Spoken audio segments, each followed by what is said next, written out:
നാരായണാഖില ഗുരോ ഭഗവൻ നമസ്തേ.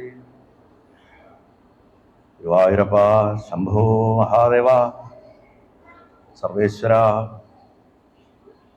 അമ്മേ ഭഗവതി, എല്ലാവരെയും ഗുരുവായൂരപ്പനായിട്ട് കണ്ട് മനസ്സുകൊണ്ട് സാഷ്ടാംഗം നമസ്കരിക്കുന്നു. ഒരുപാട് സന്തോഷം. കഴിഞ്ഞ എനിക്ക് തോന്നുന്ന 5 കൊല്ലത്തോളമായിട്ട് മുടങ്ങാതെ എല്ലാ രുദ്രത്തിനും ഇവിടെ ഭഗവാൻ പ്രഭാഷണത്തിന് വിളിക്കുന്നുണ്ട്. അതിരുദ്രത്തിന് 2 പ്രഭാഷണം, 1ാമത്തെ ദിവസവും 7ാമത്തെ ദിവസവും തന്ന് അനുഗ്രഹിച്ചു. ഇത്തവണ സാധാരണ ഇതിനു മുമ്പുള്ള വർഷങ്ങളിലൊക്കെ വിഷയം തിരഞ്ഞെടുക്കാൻ സാധിച്ചിട്ടുണ്ടായിരുന്നു. പക്ഷെ ഇത്തവണ പ്രിയപ്പെട്ട പ്രകാശേട്ടൻ ആദ്യം തന്നെ പറഞ്ഞു, ശരത്തെ ഇത്തവണ നമുക്ക് പഞ്ചഭൂതലിംഗങ്ങളുടെ മഹാത്മ്യം ആയാൽ എങ്ങനെയിരിക്കും എന്ന് ചോദിച്ചു. ഞാൻ ചോദിച്ചു, പ്രകാശേട്ട എനിക്ക് എത്ര സമയം തരും? നമുക്ക് എപ്പോഴും എത്ര സമയം കിട്ടും എന്നുള്ളതാണല്ലോ ആദ്യം. അപ്പോൾ അതുപോലെ 1.5 മണിക്കൂറേ ഉള്ളൂ നമുക്ക്. എന്നാലും ആ 1.5 മണിക്കൂറിൻ്റെ ഉള്ളിൽ അതിൻ്റെ ഒരു തുള്ളി നമുക്കെടുത്ത് ഒന്ന് രുചിക്കാമെന്ന് കരുതി. കാരണം എവിടെ ഇതുവരെ പറഞ്ഞിട്ടില്ല ഈ വിഷയം, സൂചിപ്പിച്ചു പോയിട്ടേ ഉള്ളൂ. അനവധി പ്രഭാഷണങ്ങൾ ചെയ്തിട്ടുണ്ടെങ്കിലും മഹാദേവന്റെ തന്നെ ധാരാളം ഉണ്ടായിട്ടുണ്ടെങ്കിലും, അതേപോലെ തന്നെ ഇപ്പം മുതുവറയിൽ ശിവപുരാണത്തിന്റെ സമയത്ത് 12 ജ്യോതിർലിംഗങ്ങളെ വിസ്തരിച്ച് പറഞ്ഞിട്ടുണ്ടെന്നുണ്ടെങ്കിൽ പോലും പഞ്ചഭൂത ലിംഗങ്ങൾ വളരെ കുറച്ചേ പറഞ്ഞു. ഇതിൽ നമ്മൾ മലയാളികൾക്ക് പ്രത്യേകിച്ചും ശിവൻ ഇങ്ങനെ പഞ്ചഭൂത സ്ഥലങ്ങൾ ഉണ്ട് എന്ന് പോലും അറിയാത്ത അനവധി പേരുണ്ട്. ഇപ്പൊ കഴിഞ്ഞ ദിവസം ഞാൻ ഇന്നലെ ഗുരുവായൂരിവിടെ എത്തിയ സമയത്ത് ഭഗവാന്റെ ഭക്തനായിട്ടുള്ള ഒരാളാണ്, മഹാദേവന്റെ ഭക്തനായിട്ടുള്ള ഒരാൾ. അദ്ദേഹം എൻ്റെ അടുത്ത് ചോദിച്ചതാണ്, ശിവൻ ഇങ്ങനെയൊക്കെ ക്ഷേത്രങ്ങളുണ്ടോ? അദ്ദേഹം ഭഗവാനെ വളരെ നിഷ്ഠയായിട്ട് ഉപാസിക്കുന്ന ആളാണ് കഴിഞ്ഞ എത്രയോ വർഷങ്ങളായിട്ട്. അപ്പോൾ ശിവൻ ഇങ്ങനെ ഭൂതസ്ഥലങ്ങൾ ഉണ്ടെന്ന് അറിയില്ല. അത് രസം എന്താ വെച്ചാൽ ഈ ക്ഷേത്രങ്ങളൊക്കെ അതിൽ മിക്കതും അതിപ്രസിദ്ധ ക്ഷേത്രങ്ങളാണ്, നിങ്ങൾക്കൊക്കെ അറിയുന്ന ക്ഷേത്രങ്ങളുണ്ട്. അപ്പൊ ആ അറിയാത്തവർക്ക് വേണ്ടിയിട്ടും അറിയുന്നവർക്ക് കൂടുതൽ അറിയാൻ വേണ്ടിയിട്ടുമാണ് പറയുന്നത്. സാധാരണ ഒരു ഫോർമാറ്റ് എന്ന് പറഞ്ഞു കഴിഞ്ഞാൽ ഈ പഞ്ചഭൂത സ്ഥലങ്ങളൊക്കെ പറയുമ്പോൾ അതിന്റെ സ്ഥലപുരാണം, അതെങ്ങനെ ഉണ്ടായി, അതിന്റെ കഥ, അത് പറയാൻ നിന്നാൽ ഇന്ന് നമുക്ക് ഒരു ക്ഷേത്രത്തിനോട് നീതി കൊടുക്കാൻ പറ്റില്ല. അതുകൊണ്ട് അത് ചുരുക്കി പറഞ്ഞു, ഈ പഞ്ചഭൂതം എങ്ങനെയാണ് ശിവന് പ്രാധാന്യം വരുന്നതെന്നും ഈ ക്ഷേത്രങ്ങളിൽ തൊഴുമ്പോൾ നമ്മൾ എങ്ങനെ ശുദ്ധീകരിക്കപ്പെടുന്നു എന്നുള്ളത് നമുക്ക് നോക്കാം. ആരും അങ്ങനെ പറയാൻ പോകാത്തൊരു ആംഗിളാണത്. കാരണം നമ്മളൊക്കെ അമ്പലങ്ങളിൽ പോകുന്നുണ്ട്. അമ്പലങ്ങളിൽ പോയിട്ട് ആ അമ്പലത്തിന്റെ അന്തരീക്ഷം നമ്മളിൽ എന്ത് മാറ്റം വരുത്തുന്നുണ്ട് എന്ന് പലപ്പോഴും നമുക്ക് മനസ്സിലാക്കാൻ സാധിക്കാറില്ല. ചിലവർ പറയും, ആ അമ്പലത്തിൽ പോയി എനിക്ക് ഭയങ്കര സുഖമാണ്. ചിലർ പറയും, എനിക്ക് അങ്ങോട്ട് കടക്കാൻ പറ്റില്ല, അവിടെ ചെന്നാൽ എന്തോ ഒരു പ്രശ്നമാണ്. എന്നിട്ട് നമ്മളത് ആ ക്ഷേത്രത്തിന്റെ പ്രശ്നമാക്കിയിട്ടോ അല്ലെങ്കിൽ ആ ക്ഷേത്രത്തിന്റെ നന്മയാക്കിയിട്ടോ മാറ്റുന്നു. വാസ്തവത്തിൽ ക്ഷേത്രം എല്ലാവർക്കും തുല്യമായ രീതിയിൽ എനർജി കൊടുത്തുകൊണ്ടിരിക്കുന്നു. നമ്മുടെ കർമ്മത്തിനനുസരിച്ച്, നമ്മുടെ വാസനയ്ക്കനുസരിച്ചും നമ്മുടെ മെയ്ക്കിനനുസരിച്ചും നമുക്കുണ്ടാവുന്ന പ്രശ്നമാണ് അല്ലെങ്കിൽ നമുക്കുണ്ടാവുന്ന ഗുണമാണെന്നുള്ള വിനയം ഉണ്ടായിക്കഴിഞ്ഞാൽ ഏത് ക്ഷേത്രവും വിശേഷമാണ്. അങ്ങനെ നോക്കുമ്പോൾ പഞ്ചഭൂതങ്ങള് പ്രാധാന്യമുള്ള ക്ഷേത്രങ്ങൾ എന്ന് പറയുമ്പോൾ അതിനൊരു വൈശിഷ്ട്യം കൂടും. കാരണം അത് കറക്ഷൻ സെന്റേഴ്സാണ്, മാറ്റമുണ്ടാക്കുന്ന. എന്തെങ്കിലുമൊക്കെ കുഴപ്പം നമുക്ക് ഉണ്ടാവുമല്ലോ, അതുകൊണ്ടാണല്ലോ നമ്മൾ മനുഷ്യനായത്. അല്ലെങ്കിൽ നമ്മൾ മനുഷ്യനാവേണ്ട ആവശ്യമില്ലല്ലോ, ജനിക്കേണ്ട ആവശ്യം പോലും വരുന്നില്ല, എല്ലാം പൂർണ്ണമായിരുന്നെങ്കിൽ. അപ്പോൾ ആ കറക്ഷൻ ഫാക്ടറിന് വേണ്ടിയിട്ടാണ് ഇത്തരം ക്ഷേത്രങ്ങളെ ആചാര്യന്മാര് സ്ഥാപിച്ചിട്ടുള്ളത് എന്ന് നമുക്ക് മനസ്സിലാക്കാൻ പറ്റും. ഇതില് ഏറ്റവും പ്രധാനപ്പെട്ട കാര്യം എന്താണെന്ന് വെച്ചാൽ, ഇന്ന് പ്രസിദ്ധമായിട്ടുള്ള 5 ക്ഷേത്രങ്ങളുണ്ട്. ശിവന്റെ 5 ഭൂതങ്ങളെ സൂചിപ്പിക്കുന്ന ക്ഷേത്രങ്ങൾ എന്നുള്ളത് ഏതൊക്കെ 5 ഭൂതങ്ങളെന്ന് ആദ്യം ഒന്ന് ആലോചിക്കാം. ആകാശം, വായു, അഗ്നി, ജലം, പൃഥ്വി. ഈ ക്രമത്തിലാണ് ഇത് ഉണ്ടായിട്ടുള്ളത്. ആകാശത്തുനിന്ന് വായു, വായുവിന്ന് അഗ്നി, അഗ്നിന്ന് ജലം, ജലത്തുനിന്ന് പൃഥ്വി. മോഡേൺ സയൻസ് എടുത്തു കഴിഞ്ഞാലും ഇതേ ക്രമത്തിലാണ് കാണാൻ പറ്റുക. ഈഥർ, സ്പേസിൽ നിന്ന് അത് ഫില്ല് ചെയ്യുന്ന എയറിന്റെ ഘർഷണം കൊണ്ട് ഇടിമിന്നൽ അഗ്നി ഉണ്ടാവുന്നു, അഗ്നിയിൽ വർഷം, ജലം, ഈവൻ ലൈഫ് പോലും, ഭൂമിയിൽ ജീവൻ പോലും ഉണ്ടാവുന്നത് ആ പ്രക്രിയ കൂടെയാണ്. ജലത്ത് ഈ 4 ബാക്കിയുള്ള ഭൂതങ്ങളും 5ാമത്തെ പൃഥ്വിയും കൂടെ ചേർന്ന് നമ്മുടെ ശരീരം അഥവാ ഈ പ്രപഞ്ചത്തിൽ കാണുന്ന സകല വസ്തുക്കളും, നമുക്ക് കണ്ണുകൊണ്ട് കാണാൻ പറ്റുന്നതും കാണാൻ പറ്റാത്തതായിട്ടൊക്കെ അനവധി വസ്തുക്കളൊക്കെ ഉണ്ടായിട്ടുള്ളത് ഈ 5 ഭൂതങ്ങളെ കൊണ്ടാണ്. ഈ 5 ഭൂതങ്ങളല്ലാതെ വേറെ ഒന്നും ഈ പ്രപഞ്ചത്തിൽ ഇല്ല. പ്രപഞ്ചം പഞ്ചം, 5 ആദ്യമുണ്ടായ 5 അതാണ് പ്രപഞ്ചം. ആ 5 ഈ ഭൂതങ്ങൾ എന്ന് പറയുന്നത്. ഭൂതം ജനിച്ചത് ഉണ്ടായത് അല്ലാണ്ട് 2 കൊമ്പ് വെച്ച് പല്ല് വെച്ച് വരുന്ന ആ ഭൂതമല്ല. ഉണ്ടായതിന്റെ ഒക്കെ നാഥനായത് കൊണ്ടാണ് ഭഗവാന് ഭൂതനാഥൻ എന്ന് പേര്. മഹാദേവന് മകനും ആ പേരുണ്ട്, സ്വാമിക്കും നമ്മൾ ആ പേര് പറയും. ഭൂതനാഥൻ, ഭൂതേശ്വരൻ, ഭൂതാധിപതി എന്നൊക്കെ നമ്മൾ പറഞ്ഞത് അതുകൊണ്ടാണ്. അപ്പോ ഈ തത്വത്തിനെ അടിസ്ഥാനപ്പെടുത്തിയിട്ട് പല കാലങ്ങളിൽ പല സ്ഥലങ്ങളിൽ അനവധി ക്ഷേത്രങ്ങൾ ഉണ്ടായിട്ടുണ്ട്. പക്ഷെ ശൈവത്തിന്റെ പാരമ്പര്യങ്ങളിൽ ഈ തമിഴ്നാട് പ്രത്യേകിച്ചും തെക്കൻ നാടുകൾക്ക് വളരെ പ്രാധാന്യമുണ്ട്. നമ്മൾ പറയും തെന്നാടുடைய ശിവനെ പോറ്റി എല്ലാവർക്കും ഇരേവാ പോറ്റി എന്നാ പറയാ. കൈലാസത്തിൽ ആളിരിക്കണമെങ്കിലും കൊണ്ടാടപ്പെട്ടത് തെക്കൻ നാട്ടിലാണ്. കൈലാസത്തിലാണ് ആളിരിക്കണമെങ്കിലും ശിവൻ ഏറ്റവും കൂടുതൽ കൊണ്ടാടപ്പെട്ടത് തെന്നാട്ടിലാണ്. അതുകൊണ്ട് ആ ഭഗവാന്റെ മൂലസ്വഭാവം അനുസരിച്ച് 5 ഭൂതങ്ങൾ അനുസരിച്ചിട്ടുള്ള അല്ലെങ്കിൽ ആ സ്വഭാവങ്ങളെ പുറത്തു കൊണ്ടുവരുന്ന ലിംഗപ്രതിഷ്ഠകളൊക്കെ ഉണ്ടായത് തെക്കൻ നാട്ടിലാണ്. ഇത് പ്രതിഷ്ഠിച്ചത് മുഴുവൻ ശ്രീപാർവതിയാണ്. ഈ 5 ലിംഗങ്ങളും പ്രതിഷ്ഠിച്ചിട്ടുള്ളത് അതിന്റെ മൂലസ്വഭാവത്തിൽ നോക്കിക്കഴിഞ്ഞാൽ അമ്മയാണ്. ചില സ്ഥലങ്ങളിൽ കഥയിൽ തന്നെ കാണാം, ചില സ്ഥലങ്ങളിൽ സൂചനയായിട്ടും രഹസ്യ സ്വഭാവത്തിലും കാണാം. അവിടെ ദേവി എന്ന് പറയുമ്പോൾ നമ്മൾ മനസ്സിലാക്കേണ്ടത് പ്രകൃതി എന്നാണ്.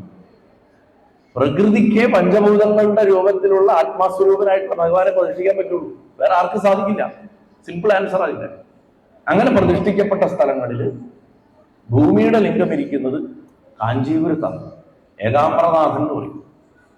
ഒറ്റ മാമ്പഴം കായ്ച്ചു നിൽക്കുന്ന ഒരു മാവിന്റെ താഴെ പ്രതിഷ്ഠിക്കപ്പെട്ടത് കൊണ്ട് എന്ന് പറയപ്പെടുന്നു.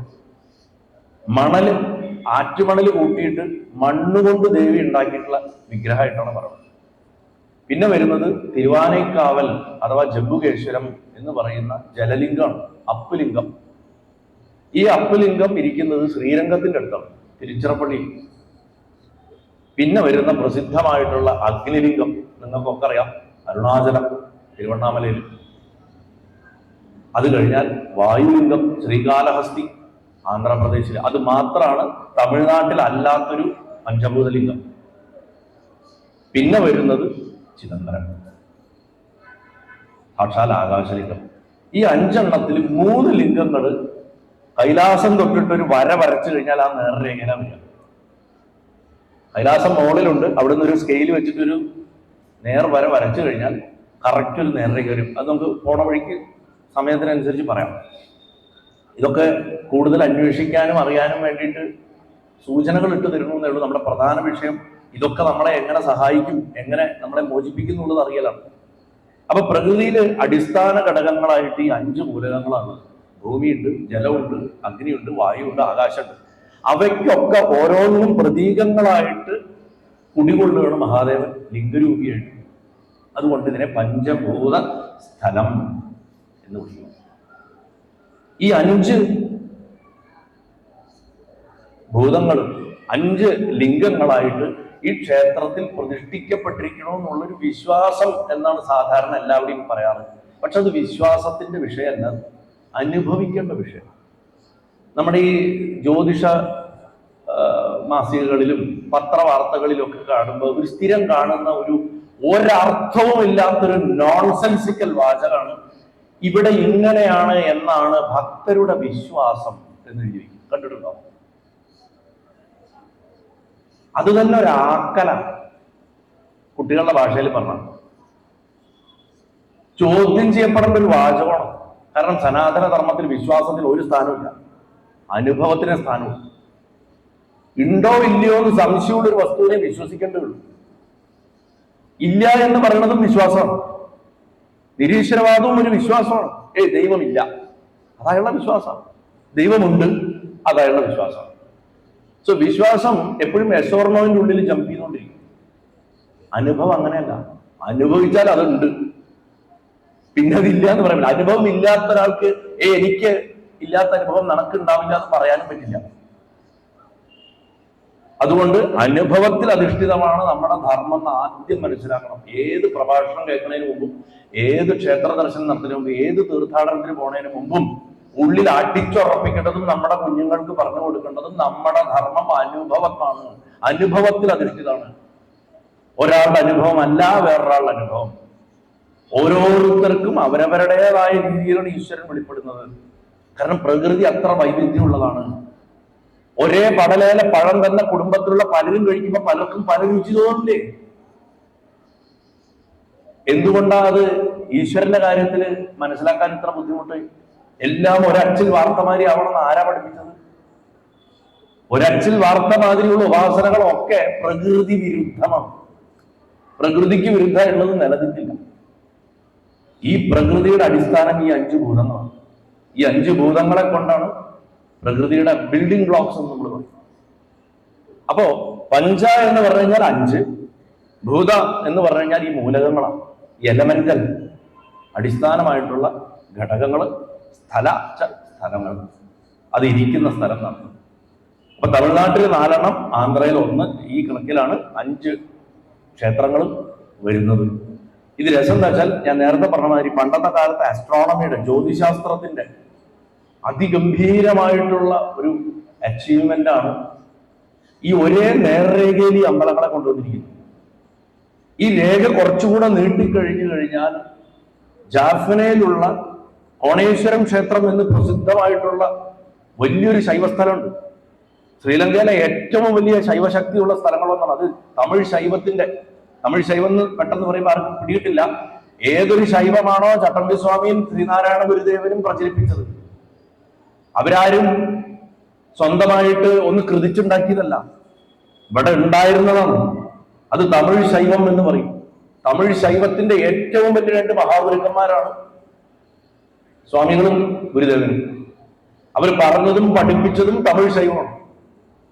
ആ തമിഴ് ശൈവത്തിന്റെ ഒരു ക്യാപിറ്റലാണ് കോണേശ്വരം ക്ഷേത്രം. പേര് തന്നെയുണ്ട്, കോണേശ്വരം എന്നാണ്, ട്രയാങ്കിൾ. അപ്പൊ തന്നെ ആലോചിച്ചാൽ മനസ്സിലാവും അതിൽ താന്ത്രികമായിട്ട് എന്തോ അവിടെ കിടപ്പുണ്ട്. ഈ ശ്രീലങ്ക തൊട്ടിട്ട് നോക്കൂ, മേലോട്ട് ഒരു വര വരച്ച് പോകുമ്പോൾ കൈലാസത്തിൽ ചെന്ന് തട്ടണമെങ്കിൽ ആ കറക്റ്റ് മെറിഡിയൻ പിടിച്ചിട്ട് അമ്പലങ്ങൾ പണിയാനുള്ള ബുദ്ധി ആലോചിച്ച് നോക്കുക. ആ കാലത്ത് ഒരു സാറ്റലൈറ്റ് മാപ്പിംഗും ഇല്ല, അങ്ങനെ പണിതിട്ടുള്ള സ്ഥലമാണ്. അപ്പൊ ഈ പ്രധാനപ്പെട്ട പഞ്ചഭൂത സ്ഥലങ്ങൾ ഒരിക്കൽ കൂടെ ഞാൻ ആവർത്തിക്കാം. ഭൂമി അഥവാ പൃഥ്വിലിംഗം ഏകാംബരനാഥൻ, ഏകാംബരേശ്വരൻ എന്ന് പറയുന്ന കാഞ്ചീപുരത്ത്. ജലം അപ്പുലിംഗം എന്ന് പറയും. ആ അപ്പുലിംഗത്തിന്റെ ചുരുക്കപ്പേരെ നമ്മൾ മക്കളെയൊക്കെ വിളിക്കുന്നത്, ഞാൻ പല പ്രഭാഷണങ്ങളും പറയുന്നുണ്ട്, അപ്പു എന്ന് നമ്മൾ വിളിക്കുന്നത് ഈ അപ്പുലിംഗമാണ്. ശിവന്റെ അപ്പുലിംഗം എന്ന പേരിന്റെ ചുരുക്കം തമിഴ്നാട്ടിൽ നിന്ന് വന്ന പേരാണ് ഈ അപ്പു. ഈ അപ്പു എന്ന് വിളിക്കപ്പെടുന്ന കുട്ടികൾക്കൊക്കെ വെള്ളം കുടിക്കാനുള്ള സ്വഭാവം കൂടുന്നു പറയും. എപ്പോഴും വെള്ളം കുടിച്ചുകൊണ്ടിരിക്കും ഈ അപ്പു എന്ന് വിളിക്കപ്പെടുന്ന മിക്ക കുട്ടികളും.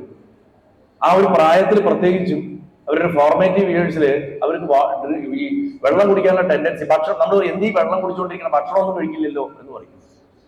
അപ്പോ അത് അപ്പുലിംഗമാണ്. ഒരു ഇടയിലൊന്നും പറഞ്ഞു എന്നുള്ള ഒരു രസത്തിന്.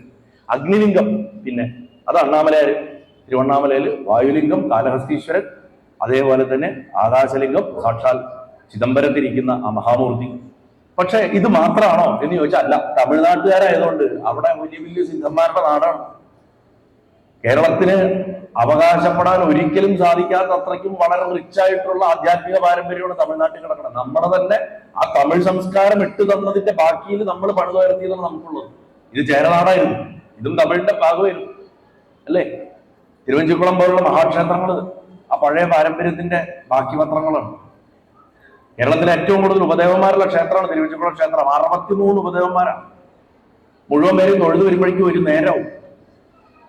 അത്രയും ശിവലിംഗങ്ങളുമാണ്. അത് തമിഴ് സ്വഭാവമാണ്. അനവധി ശിവലിംഗങ്ങൾ ഒരു ശിവക്ഷേത്രത്തിനുള്ളിൽ. പ്രധാന ശിവനെ കൂടാതെ വഴിയിൽ പോണ വഴി, ആലിന്റെ താഴെയും പുറത്ത് ഗോപുരത്തിന്റെ വഴി ഒക്കെ ശിവനാണ്. ഗോപുരത്തിങ്കൽ ശിവൻ എന്ന് പറഞ്ഞിട്ട് പടിഞ്ഞാറേ നടന്ന് തുടങ്ങും. ഇങ്ങനെ ശിവൻ ഇരിക്കണം. പിന്നെയും പടയോട്ടത്തിൽ കുറെ ശിവലിംഗം തകർന്നു പോയിട്ടു. അത് ആ തമിഴ് സമ്പ്രദായത്തിന്റെ ഭാഗമാണ്. അതുകൊണ്ട് തമിഴ്നാട്ടില് ഇത്രയും പ്രസിദ്ധമല്ലാത്ത വേറെയും പഞ്ചഭൂത സ്ഥലങ്ങളുണ്ട്. അതൊന്നും ഞാൻ ചുരുക്കത്തിൽ പറയാം. പറ്റണവരൊക്കെ പോവുക, ശിവഭക്തന്മാരൊക്കെ തീർച്ചയായിട്ടും പോയിട്ട് തൊഴേണ്ട സ്ഥലങ്ങളാണ്. ഇതിൽ കുറെ സ്ഥലത്തൊക്കെ എനിക്ക് പോകാൻ സാധിച്ചിട്ടുണ്ട്. ശങ്കരൻ കോവില് എന്ന് പറഞ്ഞൊരു സ്ഥലമുണ്ട് തമിഴ്നാട്ടിൽ. ആ ശങ്കരൻ കോവിലിനെ ചുറ്റിയിട്ട് കുറച്ച് പഞ്ചഭൂത സ്ഥലങ്ങളുണ്ട്.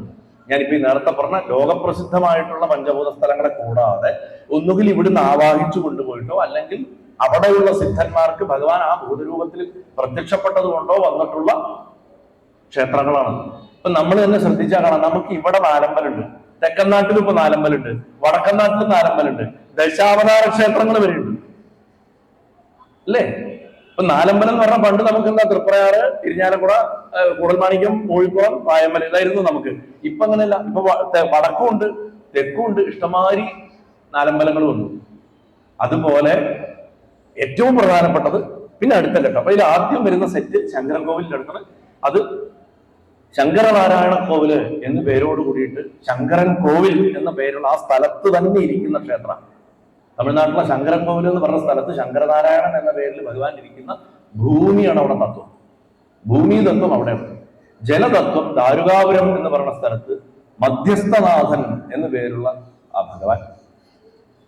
കരിവലം വെന്തല്ലൂരില് പാൽവണ്ണനാഥൻ എന്ന പേരിൽ അഗ്നിലിംഗം, തെന്മലയില് ത്രിപുരനാഥൻ എന്നുള്ള പേരിൽ വായുലിംഗം, അതേമാതിരി തന്നെ നച്ചാടൈ എന്ന് പറഞ്ഞ സ്ഥലത്ത് ദേവദാനരരുളിയനാഥൻ എന്നാണ് ആ ഭഗവാൻ അവിടെ പേര്, അവിടെ ആകാശലിംഗം. ഇങ്ങനെ 5 ശങ്കരക്കോവിലിന്റെ അടുത്ത് തന്നെയുണ്ട്. വെറുതെ നാമം കേൾക്കണത് തന്നെ പുണ്യമാണെന്നാണ്. അത് കേട്ടാൽ മതി, അല്ലാണ്ട് അതൊന്നും ഓർത്ത് വെക്കണം നിർബന്ധമില്ല, കേട്ടാൽ പുണ്യം എന്നാണ്. പിന്നെ സേലം ജില്ലയിലാണ്, സേലത്തിനെ ചുറ്റിയിട്ട് വരുന്ന സ്ഥലങ്ങൾ. അതിൽ വേലൂർ എന്ന് പറയുന്ന സ്ഥലത്ത് താന്തോനീശ്വരർ എന്ന് പേരിൽ, നമ്മൾക്ക് മലയാളിക്ക് താന്തോന്നി എന്ന് പറഞ്ഞു കഴിഞ്ഞാൽ അവൻ താന്തോന്നിയായിട്ട് നടക്കണവരെന്നാണ്. തമിഴിന്റെ ബ്യൂട്ടി അതാണ്. താൻ തോന്നിച്ചാൽ സ്വയംഭൂ എന്നർത്ഥം. തന്നെത്താൻ തോന്നിയവൻ, തന്നെത്താൻ തോന്നിയവനാണ് താന്തോന്നി. തൃത്താന്തോന്നി ശിവക്ഷേത്രം ഉണ്ട് നമ്മുടെ ഈ പാലക്കാട് ജില്ലയിൽ. തൃത്താന്തോന്നി അതൊക്കെ പഴയ തമിഴ് പേരിന്റെ ബാക്കി പത്രങ്ങളാണ്. ഇത് ഭൂമിലിംഗ. അതേമാതിരി ജലമൂർത്തിയായിട്ട് ഏതാപ്പൂർ എന്ന് പറഞ്ഞ സ്ഥലത്ത് സാംബമൂർത്തീശ്വരൻ, ആറ്റൂർ എന്ന് പറഞ്ഞ സ്ഥലത്ത് കായ നിർമ്മലേശ്വരൻ, ശരീരത്തെ ശുദ്ധമാക്കണമെന്നാണ്. നോക്കൂ, കായ നിർമ്മലേശ്വരൻ. ഏതാ ഭൂതം? അഗ്നി. അഗ്നി എന്താ ചെയ്യുക? ശരീരം ശുദ്ധാക്കുക. ഈ ചെയ്തു കൂട്ടിയതൊക്കെ ശുദ്ധാവുന്നത് ആ ചെതയിലെടുത്ത് വെക്കുമ്പോ മാത്രമാണ്. അതുകൊണ്ടാണ് കായ നിർമ്മലേശ്വരൻ എന്ന് പേര് കൊടുത്തിരിക്കുന്നത്.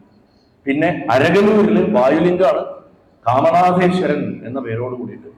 സ്വർണപുരീശ്വരൻ എന്നുള്ള പേരിൽ കൂകയൂരിൽ ഇരിക്കുന്നു ആകാശലിംഗം. ഇതൊക്കെ സേലം ജില്ലയിലെ ചുറ്റുമുള്ള ഗ്രാമങ്ങളിലാണ്. മധുരയിലുണ്ട്. മധുര ജില്ലയിൽ വരുന്ന സ്ഥലങ്ങള് ഇമ്മയിൽ നന്മൈ തിരുവാർ എന്ന് പറയുന്ന സെൻട്രൽ മധുരയിലാണ്. അത് മധുര നഗരത്തിന്റെ ഉള്ളിൽ തന്നെയാണ് വരിക. ഇമ്മയിൽ നന്മൈ തിരുവാർ എന്ന് പേരോട് കൂടിയിട്ട് ഭൂമിലിംഗം. തിരുവാപ്പുടയാർ എന്ന് പേരുള്ള പേരോട് കൂടിയിട്ട് ജലലിംഗം. സെല്ലൂർ എന്ന് പറഞ്ഞ സ്ഥലത്ത് മധുര നഗരത്തിന്റെ അടുത്തിരിക്കുന്നു. അതേമാതിരി തന്നെ മധുര നഗരത്തിന്റെ ഉള്ളിൽ തന്നെയാണ് അഗ്നിലിംഗം ഇരിക്കുന്നത്. തെന്തിരു ആലവായ് ക്ഷേത്രം. ആലവായ, നിങ്ങൾക്ക് എവിടെയെങ്കിലും ഇത് കേൾക്കുമ്പോ ഒരു റിങ് അടിക്കുന്നുണ്ടോ? ആലുവ. ആലം വെച്ചാൽ വെള്ളം, വെള്ളം കേറിക്കിടക്കുന്ന സ്ഥലം എന്നർത്ഥം. അല്ലെങ്കിൽ വെള്ളം കടലിൽ ചെന്ന് ചേരുന്ന സ്ഥലം, അതാണ് ആലവായങ്ങൾ. ഈ പാലക്കാട് ജില്ലയിൽ ഇപ്പൊ ആലം വള്ളം എന്ന് പറഞ്ഞാൽ വള്ളച്ച കുഴി, വെള്ളം നിറഞ്ഞു നിൽക്കുന്ന കുഴി. ആലപ്പുഴ, വെള്ളം തിങ്ങിക്കേറി നിൽക്കുന്ന, എന്നാൽ അത് നിറഞ്ഞൊഴുകുകയും ചെയ്യുന്ന സ്ഥലം. അതേപോലെ തന്നെ ആലത്തിയൂര്, ആലത്തൂര്. ആല എവിടെ കണ്ടോ ഉറപ്പിക്കാം അവിടെ വെള്ളം ഉണ്ടാവും. പഴയ തമിഴ്. ആലവായ എന്നാണ് ശരിക്കും ആ സ്ഥലത്തിന്റെ പേര്. ആലുവാന്ന് ആയതാണ്. ആലവായയാണ്. ആ ആലവായയിൽ ഇരിക്കുന്ന, അതായത് എപ്പോഴും ഈ നദി ചെന്ന് ചേരുകയോ വെള്ളം കയറി നിൽക്കുന്ന സ്ഥലത്തോ ശിവനെ പ്രതിഷ്ഠിക്കും പണ്ട്. അതുകൊണ്ട് ആലുവയിലെ ശിവൻ ശരിക്കും ജലലിംഗം. ആ ജലം കൊണ്ടാണ് അദ്ദേഹം അഭിഷിക്തനാവുന്നത്. വെള്ളപ്പൊക്കം വരുമ്പോ, പെരിയാറ്റിൽ വെള്ളം കയറുമ്പോ അദ്ദേഹത്തിന്റെ ശരീരത്തില് നിമജ്ജനം ചെയ്യുന്നു ജലം വന്നിട്ട്. പിന്നെ വരുന്നത് മുക്തീശ്വരർ എന്ന് പേരുള്ള ഭഗവാനാണ്. വായുലിംഗമാണ്. അത് തെപ്പക്കുളത്താണ്. തെപ്പക്കുളം എന്ന് പറഞ്ഞു കഴിഞ്ഞാൽ മധുരയിൽ നിങ്ങൾ ചെല്ലുമ്പോൾ കണ്ടിട്ടാവും വലിയ കുളം, ടാങ്ക്. മാരിയമ്മൻ തെപ്പക്കുളം എന്നാ പറയുക. അത് തിരുമല നായിക്കൻ കുഴിച്ചതാണ്. അവിടെയാണ് ദേവിയുടെ ജലോത്സവം നടക്കുക. വലിയ ദീപങ്ങളൊക്കെ കൊളുത്തി ഭയങ്കര രസമാണ് കാണാൻ. അതിന്റെ വക്കത്തൊരു മാരിയമ്മൻ അമ്പലമൊക്കെ ഉണ്ട്. മാരിയമ്മൻ തെപ്പക്കുളം എന്നതിന് പേര് വരാൻ കാരണം അതാണ്. അവിടെയാണ് ദേവിയും സുന്ദരേശ്വര സ്വാമിയും കൊണ്ടുവന്നിട്ട് എഴുന്നള്ളിക്കുക. ഈ മധുര ക്ഷേത്രത്തിന് ഒരുപാട് പ്രാധാന്യമുണ്ട്. കൊടുങ്ങല്ലൂരിനെക്കാട്ടിലും പഴക്കമാണ് മധുരയ്ക്ക്. ഇന്ന് കേരളത്തിലുള്ള സകല ദേവി ആരാധനയും വേറെ അന്വേഷിച്ചു പോയ മധുര അമ്പലത്തിലെത്തുക. നമ്മൾക്ക് ആദ്യം വരുന്നത് അത് കൊടുങ്ങല്ലൂരാണ്, പിന്നെ വരുന്നത് മാടായിലാണ്. ഇപ്പൊ ഞാൻ ഈ അടുത്ത് കാളിയുടെ കാവുകൾ പറഞ്ഞപ്പോ 2-ാം ദിവസം ഞാൻ കുറച്ചൊക്കെ പറഞ്ഞിട്ടുണ്ട്. മുഴുവനൊന്നും പറയാനുള്ള സമയം നമുക്കില്ലാത്തത്. അപ്പോ അവിടെയാണ് വായുലിംഗമായിട്ട് ഭഗവാൻ ഇരിക്കുന്നത്. ആകാശലിംഗമായിട്ട് ആദിചൊക്കനാഥൻ എന്ന പേരിൽ സ്വക്കനാഥൻ വെച്ചാൽ സുന്ദരേശ്വര സ്വാമിയാണ്, മീനാക്ഷിയുടെ ഭർത്താവ്. സ്വക്കം വെച്ചാൽ തമിഴിന് ശുദ്ധം, സ്വക്കത്തങ്കം എന്ന് പറയും, ശുദ്ധ സ്വർണം. സ്വക്കനാഥൻ എന്ന് പറഞ്ഞു കഴിഞ്ഞാൽ ശുദ്ധിയുടെ നാഥൻ. ശിവന്റെ മുകളിൽ ശുദ്ധനായിട്ട് വേറൊരാളില്ല. കാരണം ശിവൻ അഗ്നിസ്വരൂപനാണ്. അഗ്നിയെ ഒന്നും ബാധിക്കില്ല, അത് തൊടുന്നതിനെ ശുദ്ധമാകും. അതാണ് ചെയ്യുക. അതുകൊണ്ട് സ്വക്കനാഥൻ എന്ന് പേര്. അത് ആദി സ്വക്കനാഥ ക്ഷേത്രം എന്നാ പറയുക. അതും മധുരയിൽ നിങ്ങൾക്ക് പോയാൽ കാണാം. അവിടെ വട ആലവായ് എന്ന് പറഞ്ഞ സ്ഥലമുണ്ട്, വടക്ക് വശത്തുള്ള ആലവായ. അതായത് വൈഗൈ നദിയുടെ വെള്ളം ഇരച്ചു കയറി വന്ന സ്ഥലങ്ങളാണ് ഈ ആലവായ. അതിൽ വടക്കൻ ആലവായയിലാണ് ഇരിക്കുന്നത്. ഇതൊക്കെ ഇപ്പൊ ഗൂഗിളിൽ മാപ്ഡാണ്. നിങ്ങൾക്ക് നോക്കിക്കഴിഞ്ഞാൽ തന്നെ ആ പ്രദേശത്തുള്ള പഞ്ചഭൂത സ്ഥലങ്ങൾ നോക്കിയാൽ ജസ്റ്റ് ടൈപ്പ് ചെയ്ത് കൊടുത്ത് എറൗണ്ട് മധുരൈ എന്ന് പറഞ്ഞ് കൊടുത്താൽ തന്നെ കാണാൻ പറ്റും. ചെന്നൈയിലുണ്ട് പഞ്ചഭൂത സ്ഥലങ്ങൾ. ഏകാംബരനാഥൻ ബ്രോഡ്വേയിൽ, പഴയ ബ്രോഡ്വേ മദ്രാസിൽ. അത് അമിഞ്ചിക്കര ഭാഗത്തേക്കാണ് അത് വരിക, ഭൂമിയാണ്. ജംബുകേശ്വരൻ തന്നെയാണ് ജലലിംഗത്തിന്റെ പേര്. അത് കൊരട്ടൂരാണ്, സെമ്പാക്കത്ത്. അതേപോലെ തണ്ടയാർപേട്ടയിൽ അരുണാചലേശ്വരൻ ഇരിക്കുന്നുണ്ട്. അതുപോലെ പാരീസിൽ ശ്രീകാലഹസ്തി ക്ഷേത്രമുണ്ട്, വായുലിംഗമായിട്ട്. മദ്രാസിലെ പാരീസിൽ, ചെന്നൈയിലെ പാരീസിൽ. പിന്നെ ചൂളമേട്ടില് ചിദംബരേശ്വരൻ എന്ന പേരിൽ ആകാശലിംഗവും ഇരിക്കുന്നുണ്ട്. ഇത് കൂടാണ്ട് നാഗപട്ടണത്താണ്, പിന്നെ സമുദ്രതീരത്ത് അവിടെ അഭിമുക്തേശ്വരൻ ഉഴുത്തുക്കുടി എന്ന് പറയുന്ന സ്ഥലത്ത് ഭൂമിലിംഗമായിട്ടും, പുതുച്ചേരിയിൽ അതായത് പോണ്ടിച്ചേരി നടേശ്വര സ്വാമി എന്ന പേരിൽ ജലലിംഗമായിട്ടും, പിന്നെ അഗ്നിലിംഗമായിട്ട് അരുണാചലേശ്വരനായിട്ട് അതിൻ്റെ അടുത്ത് തന്നെ തിരുക്കാനംകുടി എന്ന് പറഞ്ഞ സ്ഥലത്ത് കാലഹസ്തീശ്വരനായിട്ട് വായുലിംഗമായിട്ടും, അതേമാതിരി വടകാലത്തൂരിൽ ആകാശലിംഗമായിട്ടും ഭഗവാൻ ഇരിക്കും. ഇതൊക്കെയാണ് തമിഴ്നാട്ടിലുള്ള പഞ്ചഭൂത സ്ഥലങ്ങൾ. നമുക്ക് കേരളത്തിൽ അങ്ങനെ പഞ്ചഭൂത സ്ഥലങ്ങൾ എന്ന് നമുക്ക് വിശേഷിച്ച് പറയാൻ പറ്റില്ല. കാരണം നമ്മുടെ രീതികൾ വ്യത്യാസമുണ്ട്. നമ്മുടെ തന്ത്രാദി രീതികളൊക്കെ ഒരുപാട് വ്യത്യാസമുള്ളതുകൊണ്ട് പഴയ സമ്പ്രദായങ്ങളൊക്കെ നഷ്ടപ്പെട്ടു പോയൊരു നാടാണ് കേരളം എന്നുള്ളതുകൊണ്ട്. കാരണം നമ്മൾ ഇന്ന് കാണുന്നതല്ല 14-12 നൂറ്റാണ്ടിന് മുമ്പുള്ള കേരളത്തിലെ ആരാധനാ സമ്പ്രദായങ്ങൾ നമ്മൾ ഇന്ന് അനുവർത്തിച്ചു വരുന്ന തന്ത്രത്തിന്റെ രീതിയോ അല്ലെങ്കിൽ ഈവൻ ക്ഷേത്ര നിർമ്മിതി പോലും. ഈ മണ്ണും മരവും പുല്ലും പിന്നീട് കഴുക്കോലിട്ടിട്ടും പിന്നെ ഓടായിട്ട് പോർച്ചുഗീസുകാർ വന്നപ്പോൾ ഓടിട്ടിട്ടും ഒക്കെ നിർമ്മിക്കുന്ന ഈ നിർമ്മിതികളൊക്കെ വരുന്നതിന് മുമ്പ് 12-ാം നൂറ്റാണ്ടിന് മുമ്പുള്ള കേരളത്തിലെ ക്ഷേത്രങ്ങളൊക്കെ കരിങ്കല്ലോണ്ടാക്കിയിട്ടുണ്ട്. നിങ്ങളിപ്പോഴും തൃത്താല വഴിക്ക് പോകുമ്പോൾ റോഡ് സൈഡിൽ കട്ടിൽമാടം എന്ന് പറഞ്ഞിട്ട് കരിങ്കല്ലിന്റെ ഒരു വലിയ അമ്പലം പോലെ കാണാം. അതൊക്കെ 12-ാം നൂറ്റാണ്ടിന് മുമ്പുള്ളതാണ്. മേൽക്കൂര പോലും കരിങ്കല്ലിന്റെ ഷീറ്റായി. കേരളത്തിൽ ഇന്ന് അത്തരം നിർമ്മിതികൾ വളരെ കുറവാണ്.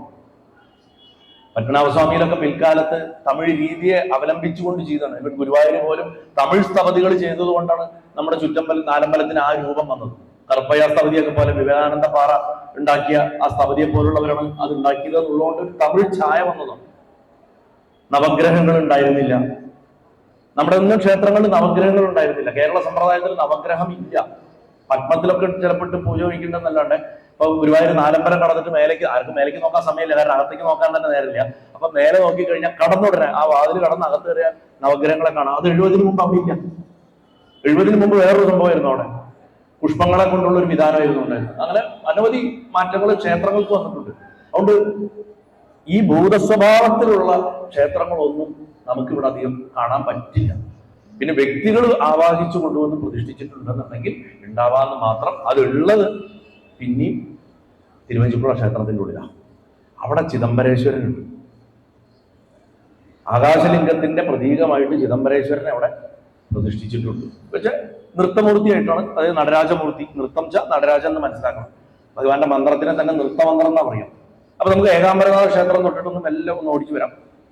ഈ അരുൾമികു ഏളവാർക്കുഴലി ഉടൈനെன்ற കാഞ്ചി ഏകാംബരനാഥൻ എന്നാ പറയാ. ഏളവാർക്കുഴലി. ഈ ഓരോ സ്ഥലത്തും അമ്മയ്ക്ക് ഓരോ പേരും ഉണ്ടാവും. അമ്മയ്ക്കൊരു പേരുണ്ടാവും. അച്ഛനൊരു പേരുണ്ടെങ്കിൽ അവിടെ അമ്മയ്ക്ക് ഒരു പേരുണ്ടാവും. സുന്ദരേശ്വരൻ വെച്ചാൽ മീനാക്ഷി മധുരയിൽ എന്നുള്ളത് പോലെ തമിഴ്നാട്ടിൽ ഈ പഞ്ചഭൂത സ്ഥലങ്ങൾക്കും ഓരോ പേരുണ്ട്. ഏലവാർക്കുഴലി എന്നാണ് ദേവിയുടെ പേര്. അമ്മയുടെ ഈ കുഴലി എന്ന പേര് കണ്ടാൽ ഉറപ്പിക്കാം മുടിയുടെ ഭംഗിയെ പറയണം. അമ്മയുടെ മുടി അങ്ങനെ നമ്മൾ പറയും ചാട്ട പോലെ കിടക്കണ മുടി എന്ന് പറയും. അതിന് അങ്ങനെ കിടക്കണ മുടിയാണ് ദേവിയുടെ. ആ മുടി അത് ജടയുമാണ്. തപസ്വിനി ആയതുകൊണ്ട് ജടയാണ്. ദേവിക്ക് മകുടം ജടയാണ്. നമ്മൾ സാധാരണ ദേവതയുടെ രൂപം പറയുമ്പോൾ വിഗ്രഹത്തിന് മകുടം പറയും. അത് കരണ്ഠമകുടം എന്നൊക്കെ പറഞ്ഞിട്ട് പല മകുടങ്ങളായി സാധാരണ രീതിക്ക് മനസ്സിലാക്കാൻ സ്വർണം കൊണ്ട് ഉണ്ടാക്കുന്ന ഒരു കിരീടം, അതല്ലെങ്കിൽ ജടാമകുടം എന്ന് പറയും. ഈ ജടാമകുടം വരുന്ന സ്ത്രീ പാർവതിയാണ്. കാളിക്കും ജടാമകുടമാണ്, സ്വർണ്ണ കിരീടമല്ല. ജട കെട്ടി വെച്ചിട്ടാണ്.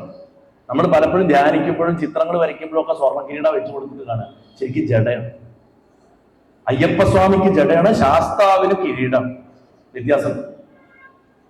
ജടയായിട്ട് കണ്ടാൽ മനസ്സിലാക്കണത് അയ്യപ്പനാണ്. അത് വിഗ്രഹം പണ്ട് ഉണ്ടാക്കിയ ആൾക്കാർക്ക് അറിയും. ഇന്നിപ്പോ അവിയലാക്കിയതല്ല, പണ്ട് അത് അറിയും കൃത്യമായിട്ട്. വ്യത്യാസം അറിയുമായിരുന്നു. അപ്പൊ അങ്ങനെ പാടൽ പെട്ട സ്ഥലം എന്ന് പറയും തമിഴ്നാട്ടില്. ഈ നായനാർമാര് വന്ന് പാട്ടുകൾ പാടുക, പ്രത്യേകിച്ച് അപ്പര്, സുന്ദര്, തിരുജ്ഞാന സംബന്ധര് തുടങ്ങിയിട്ടുള്ള നാൽവരുകൾ വന്ന് പാടിയിട്ടുള്ള മാണിക്യവാസക സ്വാമികൾ, ആ 4 പേരും പോയി പാട്ടുകൾ പാടിയിട്ടുള്ള സ്ഥലങ്ങൾ. അവരിങ്ങനെ ക്ഷേത്രങ്ങളിൽ ചേർന്ന് കഴിഞ്ഞാൽ അമ്പലത്തിൽ ആ ഭഗവാനെ കുറിച്ച് അപ്പൊ തന്നെ രചിച്ച് ചൊല്ലുന്ന പാട്ടുകൾ ഉണ്ടാവും. അത് അവരുടെ ശിഷ്യഗണങ്ങൾ എഴുതിയെടുക്കും. അതൊക്കെ സൂക്ഷിക്കപ്പെട്ടിട്ടുണ്ട്. അങ്ങനെ ആ അപ്പരും സുന്ദരും തിരുജ്ഞാന സംബന്ധരും ഒക്കെ പാടിയിട്ടുള്ള പാടൽ പെട്ട സ്ഥലങ്ങളിലാണ്. അതേപോലെ തന്നെ ഈ 108 ദിവ്യദേശത്തിൽപ്പെട്ട കാഞ്ചി വരദരാജ പെരുമാളും അതിന്റെ അടുത്താണ് ഇരിക്കുന്നത്. കാഞ്ചിക്ക് ഒരു പ്രത്യേകതയുണ്ട്. 3 കാഞ്ചി ഉണ്ട് കാഞ്ചിയിൽ. ശിവകാഞ്ചി, വിഷ്ണു കാഞ്ചി, ശക്തി കാഞ്ചി എന്ന് പറയും. കാരണം 3 പേരുണ്ട് അവിടെ. അവിടെ പോയാൽ കിട്ടാത്തതില്ല. 3 പദ്ധതികളുടെയും കേന്ദ്രമാണ് കാഞ്ചി എന്ന് പറഞ്ഞാൽ. അപ്പോ ആ ക്ഷേത്രത്തില്, ഏകാംബരനാഥ ക്ഷേത്രത്തില് ദേവി മണ്ണുകൊണ്ട് ശിവലിംഗം ഉണ്ടാക്കി പ്രതിഷ്ഠിച്ചു എന്നാണ് അതിന്റെ തമിഴിൽ പറയുമ്പോൾ അതിന്റെ വരലാറ് എന്ന് പറയും. ആ ഒരു ഐതിഹ്യം. 1008 ശിവലിംഗങ്ങളുള്ള 1000-കാൽ മണ്ഡപമാണ് അവിടുത്തെ ഏറ്റവും പ്രധാനപ്പെട്ട ഒരു ആർക്കിടെക്ചറൽ മാർവൽ എന്ന് പറഞ്ഞത്. അതിന് 3500-ലേറെ വർഷത്തോളം പഴക്കമുള്ള ഒരു മാവിന്റെ കുറ്റി അവിടെ കാണാം. മാവ്, നല്ല പഴക്കമുള്ളൊരു മാവുണ്ട്. കേരളത്തിൽ അങ്ങനെ വളരെ പ്രാചീനമായിട്ട് ചില വൃക്ഷങ്ങളുള്ള അപൂർവം ചില ക്ഷേത്രങ്ങളുണ്ട്. പലതും നശിച്ചുപോയി. ഇപ്പൊ ഗുരുവായൂർ ക്ഷേത്രത്തിൽ എലഞ്ഞിമരം എന്നോ പോയി, 16-ാം നൂറ്റാണ്ടിൽ വീണുപോയി. ഇന്ന് അവിടെയാണ് കൂത്തമ്പലം നിൽക്കുന്നത്. ആ എലഞ്ഞിയുടെ തടി കൊണ്ടാണ് ആദ്യത്തെ കൃഷ്ണാട്ടത്തിന്റെ കിരീടം ഉണ്ടാക്കിയത്. ഒരു വിഗ്രഹം ഉണ്ടാക്കി. ആ കിരീടം കത്തിപ്പോയി സാമൂതിരി തീക്കൊളുത്തി മരിച്ചപ്പോ, ഹൈദരുടെ ആക്രമണ സമയത്ത്. പക്ഷെ വിഗ്രഹം ഇന്നും സൂക്ഷിക്കപ്പെട്ടിട്ടുണ്ട് രഹസ്യ അറയിൽ, പൗരത്ത്. അപ്പോ അവശിഷ്ടങ്ങളായിട്ടേ ഉള്ളൂ, വൃക്ഷം കാണാൻ കിട്ടാറില്ല. ക്ഷേത്രം സ്ഥലവൃക്ഷം ഉണ്ട് എന്ന് പറയാന്നല്ലാണ്ട് നമുക്കത് കാണാൻ കിട്ടാറില്ല. പക്ഷെ ഇവിടെ അത് കാണാൻ പറ്റും എന്നാണ്. തിരുവഞ്ചൂർ ക്ഷേത്രത്തിൽ ഇന്നും ഉണ്ട്. പുറത്ത് കൊന്നക്കൽ ശിവൻ എന്ന് പറഞ്ഞിട്ടുണ്ട്. 3ആയിട്ട് പിരിഞ്ഞിട്ട് കൊന്നയ്ക്ക് എത്ര വർഷം പഴക്കണ്ടെന്ന് അറിയില്ല, എപ്പോഴും പൂത്തിരിക്കും. അതിന് ഇന്ന കാലം വരണമെന്നില്ല, എന്നും പൂതിയാണ്. കൊന്നക്കല ശിവൻ എന്ന് പറയും. അവിടെ ഇത്തിരി മണ്ണെടുത്തിട്ട് തലയിലിടും. പണ്ട് ഞങ്ങളൊക്കെ കുട്ടികളാകുമ്പോൾ അത് ബുദ്ധി കൂടാൻ വേണ്ടിയിട്ട് മണ്ണിട്ട് കഴിഞ്ഞാൽ ബുദ്ധി കൂടുന്ന പറയും. അപ്പൊ അങ്ങനെ അവിടെയാണ് മൂലസ്ഥാനം, ശ്രീമൂലസ്ഥാനം അവിടെയാണ്. അങ്ങനത്തെ ധാരാളം ഉണ്ട്. അതിന് തിരുവടൈ മരുതൂരിൽ അർജുന വൃക്ഷമാണ്, മരുത് വൃക്ഷം. തില്ലൈ വനമായിരുന്നു, തില്ലയാണ് എന്താ പറയുക ചിദംബരത്തെ വൃക്ഷം. ഇങ്ങനെ ഓരോ സ്ഥലത്തിനും സ്ഥലവൃക്ഷങ്ങൾ ഉണ്ടാവും. കാരണം ഈ കാവ് സമ്പ്രദായമായിട്ട് ബന്ധപ്പെട്ടിട്ടുള്ള ഒരു പ്രതീകമാണ് ഈ സ്ഥലവൃക്ഷം എന്ന് പറയുന്നത്. തമിഴ്നാട്ടിൽ പഴയ കാലത്ത് വളരെ വിപുലമായിട്ട് ഉണ്ടായിരുന്നു. നമ്മുടെ അവിടെ ഉണ്ടായിരുന്നു. ഇന്ന് പക്ഷെ നമുക്ക് സ്ഥലവൃക്ഷങ്ങൾ ഇല്ലാണ്ടായി. ശരിക്കും പറഞ്ഞാൽ ഓരോ ക്ഷേത്രത്തിനും ഒരു സ്ഥലവൃക്ഷം വേണം. അതൊരു ഐശ്വര്യമാണ്.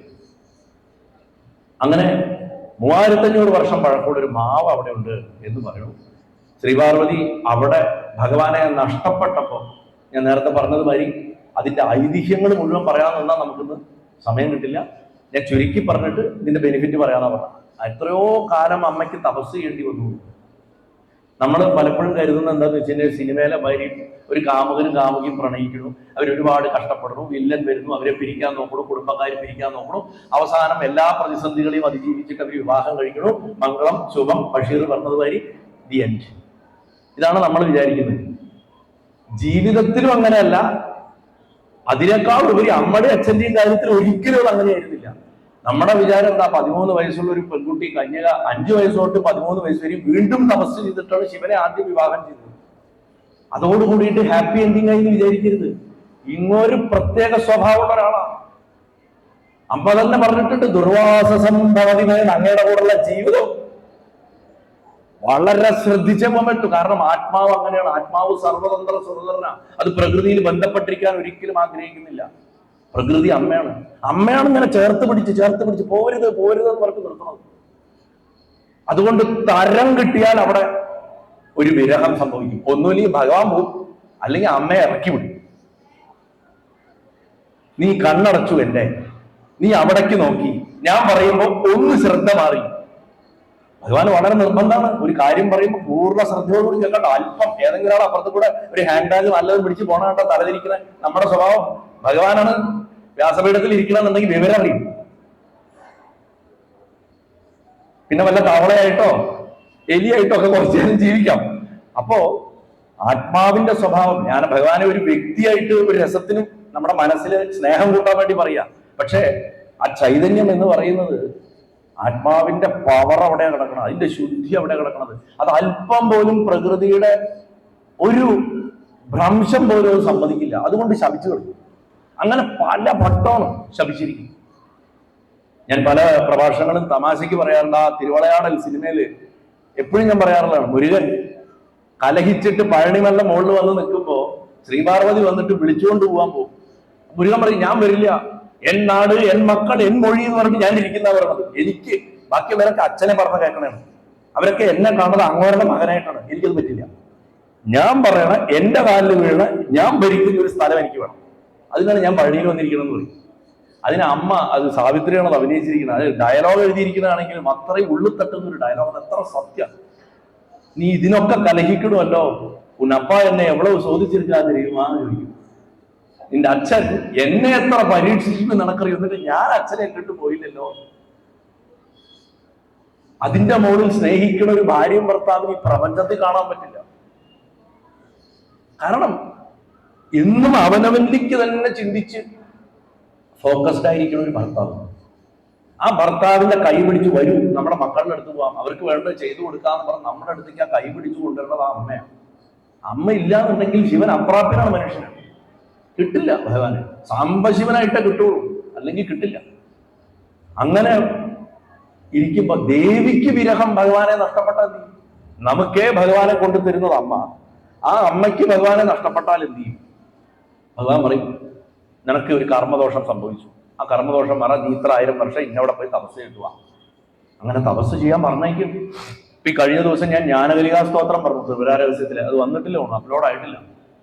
അതിലും ദേവി തപസ് ചെയ്യാൻ പോവാണ്. നർമ്മദയുടെ തീരത്ത് പോയിരുന്നിട്ട് തപസ് ചെയ്യണം ഭഗവാനെ. ത്രിപുരയാണ് പ്രത്യക്ഷപ്പെടുന്ന ആ സമയത്ത്. എപ്പോഴും അമ്മയ്ക്ക് തപസ്സ, യോഗിനിയാണ്. അതാണല്ലോ സ്വയംവര മന്ത്രത്തിൽ നമ്മൾ യോഗിനി എന്ന് വിളിക്കുന്നത്. സദാ യോഗിനിയാണ്. അങ്ങനെ അമ്മ വന്ന് തപസ് ചെയ്ത സ്ഥലം, അമ്മ തപസ് ചെയ്ത് ഭഗവാനുമായിട്ട് വീണ്ടും ഒന്നായ സ്ഥലമായതുകൊണ്ടാണ് ശിവകാഞ്ചിക്ക് ഇത്രയ്ക്ക് പ്രാധാന്യം. ഏകാമൃത അവിടെ ഭൂമി തത്വം. ആദ്യം ഞാൻ റിവേഴ്സിലാണ് വരുന്നത്, ഭൂമി തത്വം. അത് കഴിഞ്ഞാൽ പാതൽപ്പെട്ട സ്ഥലങ്ങളിൽ പെട്ട അപ്പുലിംഗം. ഞാൻ നേരത്തെ പറഞ്ഞ മാതിരി ജംബുകേശ്വരം അഥവാ തിരുവാനൈക്കാവൽ, ആനകൾ കാവൽ നിന്ന സ്ഥലമായതുകൊണ്ട് അതിന് ആനിക്കാവൽ എന്ന് പേര്. 2000 വർഷത്തിലേറെ പഴക്കമുള്ള ഒരു ക്ഷേത്രമാണ്. ഇവിടെ 9 തീർത്ഥങ്ങളുണ്ട്. അവിടുത്തെ പ്രത്യേകത എന്താ വെച്ചാൽ അവിടെയും അമ്മ വെള്ളത്തിനെ കൈകൊണ്ട് കൂട്ടിയിട്ട്, ആലോചിച്ചോക്കണം, തമിഴ്നാട്ടിൽ ഐസില്ല.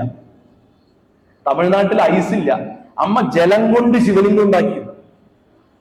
ജലം ശിവലിംഗമായിട്ട് ഉറച്ചു നിൽക്കണമെങ്കിൽ ആ തപസ് എന്തായിരിക്കണം അല്ലെ? ഒരു ഗുഹ പോലെയാണ്. നമ്മൾ അതിന്റെ അകത്ത് തൊഴാൻ ചെല്ലുമ്പോൾ പടികൾ ഇറങ്ങി അകത്ത് ചെന്ന് ഏതാനും പേർക്കേ നിൽക്കാൻ പറ്റുള്ളൂ. അതിന്റെ ഉള്ളിൽ ഇങ്ങനെ ശിവലിംഗം കാണാൻ, അതിന്റെ താഴെ വെള്ളം ഇങ്ങനെ ഊറിക്കൊണ്ടിരിക്കും. ഒരു സ്പ്രിങ് ഉണ്ട് അവിടെ, നാച്ചുറൽ ആയിട്ടുള്ള ഒരു സ്പ്രിങ്, ഒരു ജലധാര അതിന്റെ അടിയിലുണ്ട്. അതുകൊണ്ട് നമ്മൾ വെള്ളത്തിൽ ചവിട്ടിയിട്ടാണ്. ചില സമയത്ത് നല്ലോണം വെള്ളമുണ്ടോ.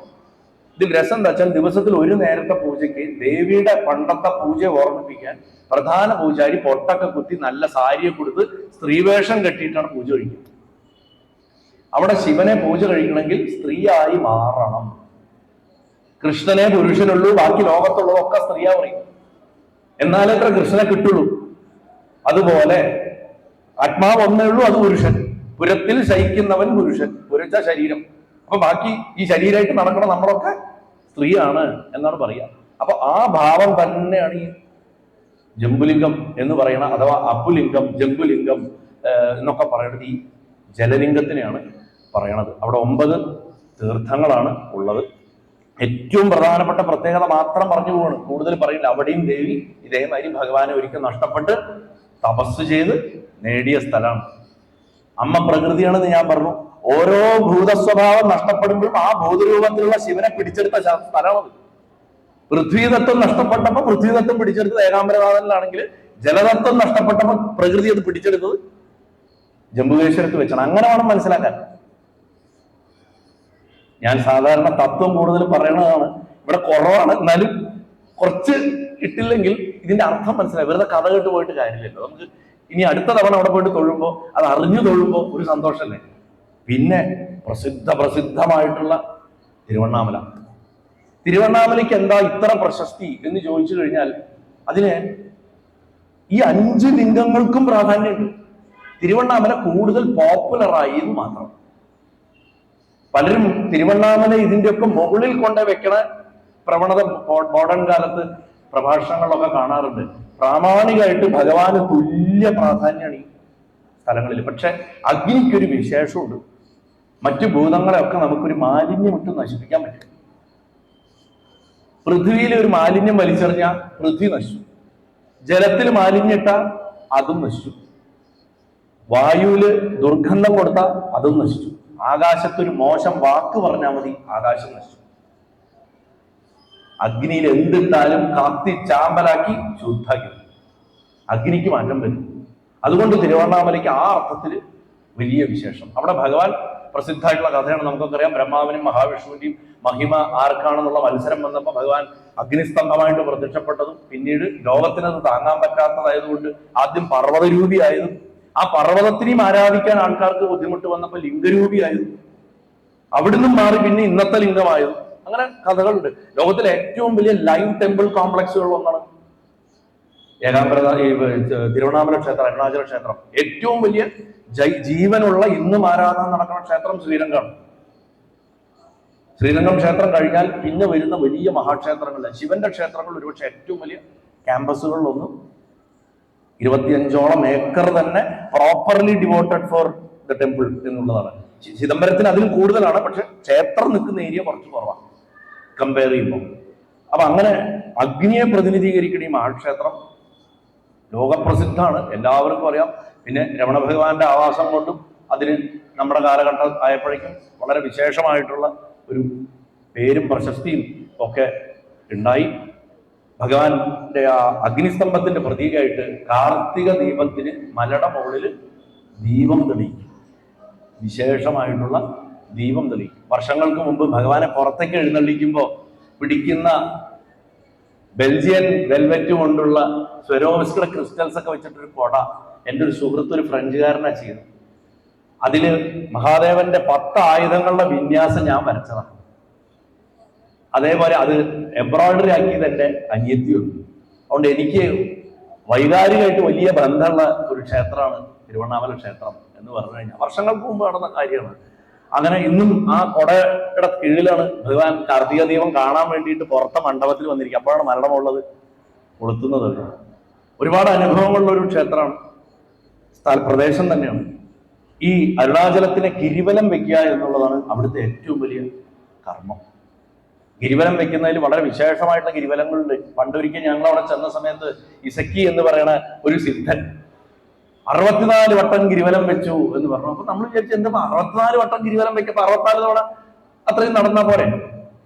അല്ല, അംഗപ്രദക്ഷിണമാകാൻ പണ്ടിനാ പറഞ്ഞു. ശയനപ്രദക്ഷിണമായിട്ടാണ് അത്ര 64 പ്രാവശ്യം ഗിരിവലം വെച്ചിരിക്കുന്നത്. അപ്പൊ അന്നത്തെ കാലത്ത് പ്രോപ്പർ റോഡ് പോലും ഇല്ലാത്തൊരു കാലത്ത് അദ്ദേഹം ചെയ്യണമെങ്കിൽ അദ്ദേഹത്തിന്റെ തപസ് എന്തായിരിക്കും? പഴനി പോലെയാണ്, രഹസ്യ സ്വഭാവമുള്ള അനവധി സിദ്ധന്മാരിയ്ക്കുന്ന സ്ഥലമാണ് തിരുവണ്ണാമല ക്ഷേത്രം. അന്വേഷിച്ചു പോകുന്നവൻ എന്തെങ്കിലും കിട്ടും, കിട്ടാതിരിക്കില്ല. അത്ര ശക്തിയുള്ളൊരു സ്ഥലം. രമണ ഭഗവാൻ 13 വയസ്സിൽ മധുരയിൽ നിന്ന് തീവണ്ടി കയറി വന്നിട്ട് ആ തുറന്നു കിടക്കണ പ്രാകാര ഗോപുരങ്ങളുടെ ഉള്ളിൽ കൂടെ വന്നിട്ട് ആരും തടഞ്ഞില്ല. എങ്ങനെയോ ശ്രീകോവിലിന്റെ മുന്നിലെത്തി. ഇത്തിരി ചെരിവുണ്ട് അവിടുത്തെ ശിവലിംഗത്തിന്. ഇങ്ങനെ ഇരിക്കണം ഭഗവാൻ, ഇങ്ങനെ ഇരിക്കുന്നത് ഇങ്ങനെയാണ്. ഒരു കയറിട്ടിട്ട് ഒന്ന് വലിച്ച ഇരിക്കണ മാതിരിയാണ് ഇരിക്കുക. ആ ശിവലിംഗം കണ്ടോണ്ട് എന്റെ അപ്പനേന്ന് പറഞ്ഞ് പോയിട്ട് അങ്ങനെ കെട്ടിപ്പിടിച്ച് കരഞ്ഞോണ്ട് ശിവലിംഗം കെട്ടിപ്പിടിച്ചോണ്ടിരുന്നു. ആരും കണ്ടില്ല, ആരും തടഞ്ഞില്ല. അത് കഴിഞ്ഞിട്ട് കുറെ നേരം കഴിഞ്ഞപ്പോൾ അദ്ദേഹം ഇറങ്ങി അങ്ങനെ പുറത്തു പോയിട്ട് ആ ക്ഷേത്രവളപ്പിൽ തന്നെയുള്ള പാതാള ശിവലിംഗം എന്ന് പറഞ്ഞ ഒരു ഗുഹയുണ്ട്, അവിടെ പോയിരുന്നിട്ടാണ് പിന്നെ തപസ്. പിന്നെ ഇത്രയും വർഷം അദ്ദേഹം തിരുവണ്ണാമലയിൽ ഇരുന്നില്ല. ഒരിക്കൽ പോലും അദ്ദേഹം ഭഗവാനെ തൊഴാൻ വേണ്ടി അതിനുള്ളിൽ പോയിട്ടില്ല. പോകേണ്ട ആവശ്യമില്ല. നമുക്കാണ് 5000 തവണ ഗുരുവായൂർ വരേണ്ട ആവശ്യം. പാകപ്പെട്ടവൻ ഒരൊറ്റ തവണ വന്നാൽ മതി, ഒരേ ഒരു തവണ. അങ്ങനെ ഒരേ ഒരു തവണ വരാൻ സാധിക്കുന്ന കാലത്താണ് നമ്മളൊക്കെ ഭക്തൻ എന്ന വിശേഷണത്തിൽ അർഹനാവും. അപ്പം എന്താണെങ്കിലും ആ ഗിരിവലം വെക്കാന്ന് പറഞ്ഞ ഒരു വിശേഷ കർമ്മമാണ്. ഇനി സുബ്രഹ്മണ്യ സ്വാമിയെ സംബന്ധിച്ചിടത്തോളം വളരെ പ്രധാനമാണ്. അതിന്റെ മുരുകന്റെ കോവിലിന്റെ ഗോപുരത്തിന്റെ മുകളിൽ കയറിയിട്ട് അരുണഗിരി താഴേക്ക് ചാടിയിരുന്നു. അങ്ങനെ പിടിച്ച് കുത്തുകല്ല് വരെ ഇരുത്തിയില്ലേ, ചുമ്മാ ഇര് എന്ന് പറഞ്ഞിട്ട്. ഞാൻ അനവധി തവണ പറഞ്ഞ കഥയാണ്. അന്തരനുഭൂതി മുഴുവൻ പറഞ്ഞു വെച്ച യൂട്യൂബ് കിടപ്പുണ്ട്, താല്പര്യമുള്ളവർക്ക് കേൾക്കാം. അരുണഗിരി അത്ര വൃത്തികെട്ട ജീവിതമാണ് നയിച്ചിരുന്നെന്നും മുരുകൻ എങ്ങനെ തിരിച്ചു കൊണ്ടുവന്നു, കുഷ്ഠരോഗം മുഴുവൻ മാറിയപ്പോ തപസ്സെന്ന് ഉണർന്നപ്പോ നീ എന്നെ പറ്റി പാടുകയെന്ന് പറഞ്ഞു. ഞാൻ എന്ത് പാടാനാണ്, ഞാൻ സ്ത്രീ സൗന്ദര്യം പാടി കവിതയെ നശിപ്പിച്ചില്ലേ പറഞ്ഞു. നാക്ക് നീട്ടേ പറഞ്ഞു. വേല് തിരിച്ചു പിടിച്ച് നാക്കിൽ എഴുതി ഓംകാരം എഴുതി ഇനി പാടുക. ആ ഇനി പാടുകയെന്ന് പറഞ്ഞപ്പോ ആ തിരുവണ്ണാമല ക്ഷേത്രത്തിൽ നിന്ന് പാടിയതിന് തിരുനകை അത്തിക്കിര ശക്തി ചരവണമുത്തൊരു വിത്തു ഗുരുവരയനബോധം. ഇങ്ങനെ വിശേഷമായിട്ടുള്ള അനവധി കഥകളുള്ള തിരുവണ്ണാമല ക്ഷേത്രം. അത് കഴിഞ്ഞാൽ പ്രസിദ്ധമായിട്ടുള്ള ശ്രീകാലഹസ്തി. തിരുപ്പതിയിൽ നിന്ന് നമ്മളൊരു 14 കിലോമീറ്റർ ദൂരേക്ക് ചെല്ലുമ്പോൾ വിജയനഗരം സാമ്രാജ്യം പുതുക്കിപ്പണിത ഒരു ക്ഷേത്ര സ്ട്രക്ചർ എന്നുള്ളത്.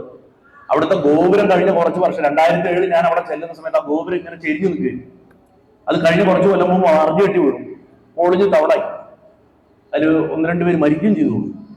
ഇപ്പൊ പുനർനിർമ്മാണം എന്ന് പറഞ്ഞിട്ടുണ്ട്. ഇതുവരെ ഗോപുരം പൂർത്തിയാക്കാൻ സാധിച്ചിട്ടില്ല.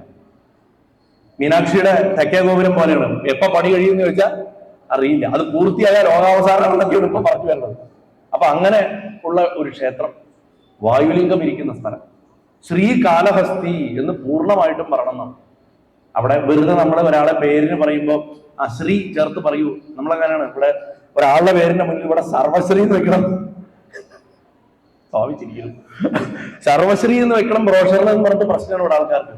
പക്ഷെ ഈ ശ്രീ എന്ന് വെക്കുന്നത് ഒരു കാരണം കൊണ്ടാണ്. കാലഹസ്തി ക്ഷേത്രത്തിന്റെ ഉൽപ്പത്തി അമ്മയെന്നല്ല, ശരി, അമ്മ പ്രതിഷ്ഠിച്ച ലിംഗമാണ് എന്ന് സൂചനയുള്ളൂ. പക്ഷെ അത് ലോകത്തിന് വെളിപ്പെട്ടത് വളരെ വിശേഷമായിട്ടുള്ള രീതിയിൽ. ഈ കാലഹസ്തി ക്ഷേത്രത്തിന്റെ പുറകിൽ ഒരു മലയുണ്ട്, അവിടെ ഒരു ശിവലിംഗമുണ്ട്. അവിടെയാണ് അർജുനൻ പാശുപതാസ്ത്രത്തിന് തപസ് ചെയ്തതെന്നൊരു സങ്കല്പമുണ്ട്. ആ ശിവലിംഗത്തിലാണ് പന്നിയുടെ രക്തമെറ്റ് വീഴുന്ന മാംസം കയ്യിൽ കൊണ്ടുവന്ന് മുടിയില് പൂക്കൾ തിരികെ വെച്ച് വായിൽ വെള്ളം നിറച്ച് വന്ന് കണ്ണപ്പം തുപ്പി അഭിഷേകം ചെയ്യുകയും മുടി കൊടഞ്ഞ് പുഷ്പങ്ങൾ ഇടുകയും പന്നിമാംസം നേദിക്കുകയും ചെയ്തിരുന്ന സ്ഥലം. അവസാനം ഭഗവാന്റെ കണ്ണ് പോയപ്പോ തന്റെ കണ്ണ് ചൂഴ്ന്നെടുത്ത് വെച്ചു കൊടുത്തു. ഇത് നടന്നത് ആ മുകളിലുള്ള മലയിലാണ്. നമ്മൾ ഈ കാളഹസ്തി ക്ഷേത്രത്തിന്റെ ഉള്ളിൽ നടക്കുമ്പോൾ ഒരു പെർട്ടിക്കുലർ പൊസിഷനിൽ എത്തുമ്പോൾ ഒരു കിളിവാതിൽ കാണാം. അതിനി പോകുമ്പോൾ ശ്രദ്ധിച്ചാൽ മതി. വെറുതെ തൊഴുത് പുറത്തിറങ്ങണ ഒരാളെയും ചോദിച്ചാൽ പറഞ്ഞു തരും. ആ കിളിവാതിൽ കൂടെ നമ്മളൊരു ആംഗിൾ നോക്കിക്കഴിഞ്ഞാൽ അങ്ങനെ കാണാം ആ മല, ആ ശിവലിംഗം. അവിടുന്ന് അത് ദർശിക്കുന്നത് വളരെ വിശേഷമാണ്. ഒരു കിളിവാതിലുണ്ട് ഈ മേൽക്കൂരിൽ. കാളഹസ്തി ക്ഷേത്രത്തിന്റെ ഉള്ളിലുള്ള ലിംഗം വായു ആയതുകൊണ്ട് അതിൽ പൂജാരിക്ക് പോലും സ്പർശിക്കാൻ പാടില്ല. കാരണം അത് പൊടിഞ്ഞു. വളരെ നൈസായിട്ടുള്ള ഒരു മെറ്റീരിയലാണത്. അത് എന്താ മെറ്റീരിയൽ എന്ന് ആർക്കും അറിയില്ല. അതിന്റെ മുന്നിൽ ഒരു കവചം വെച്ചിട്ടുണ്ട്, 9 പടി. അതിന് നവഗ്രഹപ്പടി എന്ന് പറയും. ഒരു കോണി പോലെ ഉണ്ടാവും, ഒരു ഏണിപ്പടി വരും. നിങ്ങൾ ഈ ശിവന്റെ ലിംഗങ്ങളുടെ ചില ഫോട്ടോസ് എടുത്ത് നോക്കിയാൽ കാലഹസ്തി ക്ഷേത്രത്തിന്റെ കണ്ട ഒരു ഏണിപ്പടി വെച്ചിട്ടുള്ള പോലെ ഉണ്ടാവും. 9 പടി ഉണ്ടാവും, നവഗ്രഹപ്പടി. അതിലാണ് അലങ്കാരമൊക്കെ ചെയ്യുന്നത്. അതിൽ നിന്ന് കാറ്റ് സദാ വഹിച്ചുകൊണ്ടിരിക്കും.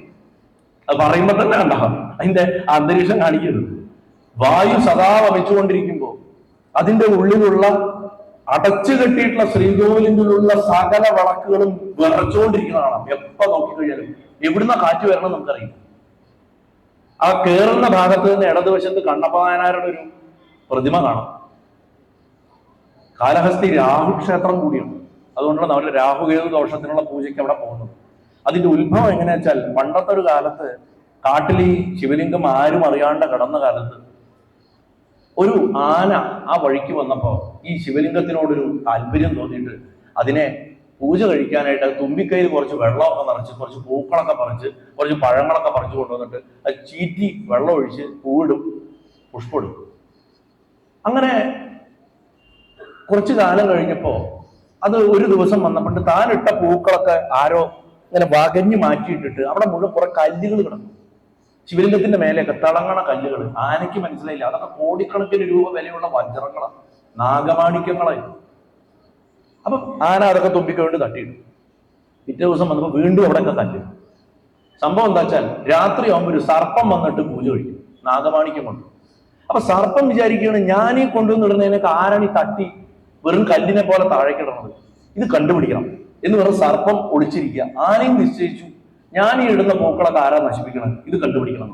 അങ്ങനെ രാവിലെ ഇവർ രണ്ടുപേരും കണ്ടുമുട്ടുന്ന സമയത്ത് ആന ഈ കല്ലുകളെ ഇങ്ങനെ മാറ്റുമ്പോൾ സർപ്പം ഒളിച്ചിരുന്നിട്ട് അങ്ങനെ ആനയുടെ തുമ്പിക്കൈന്റെ ഉള്ളിലേക്ക് അങ്ങോട്ട് കയറി.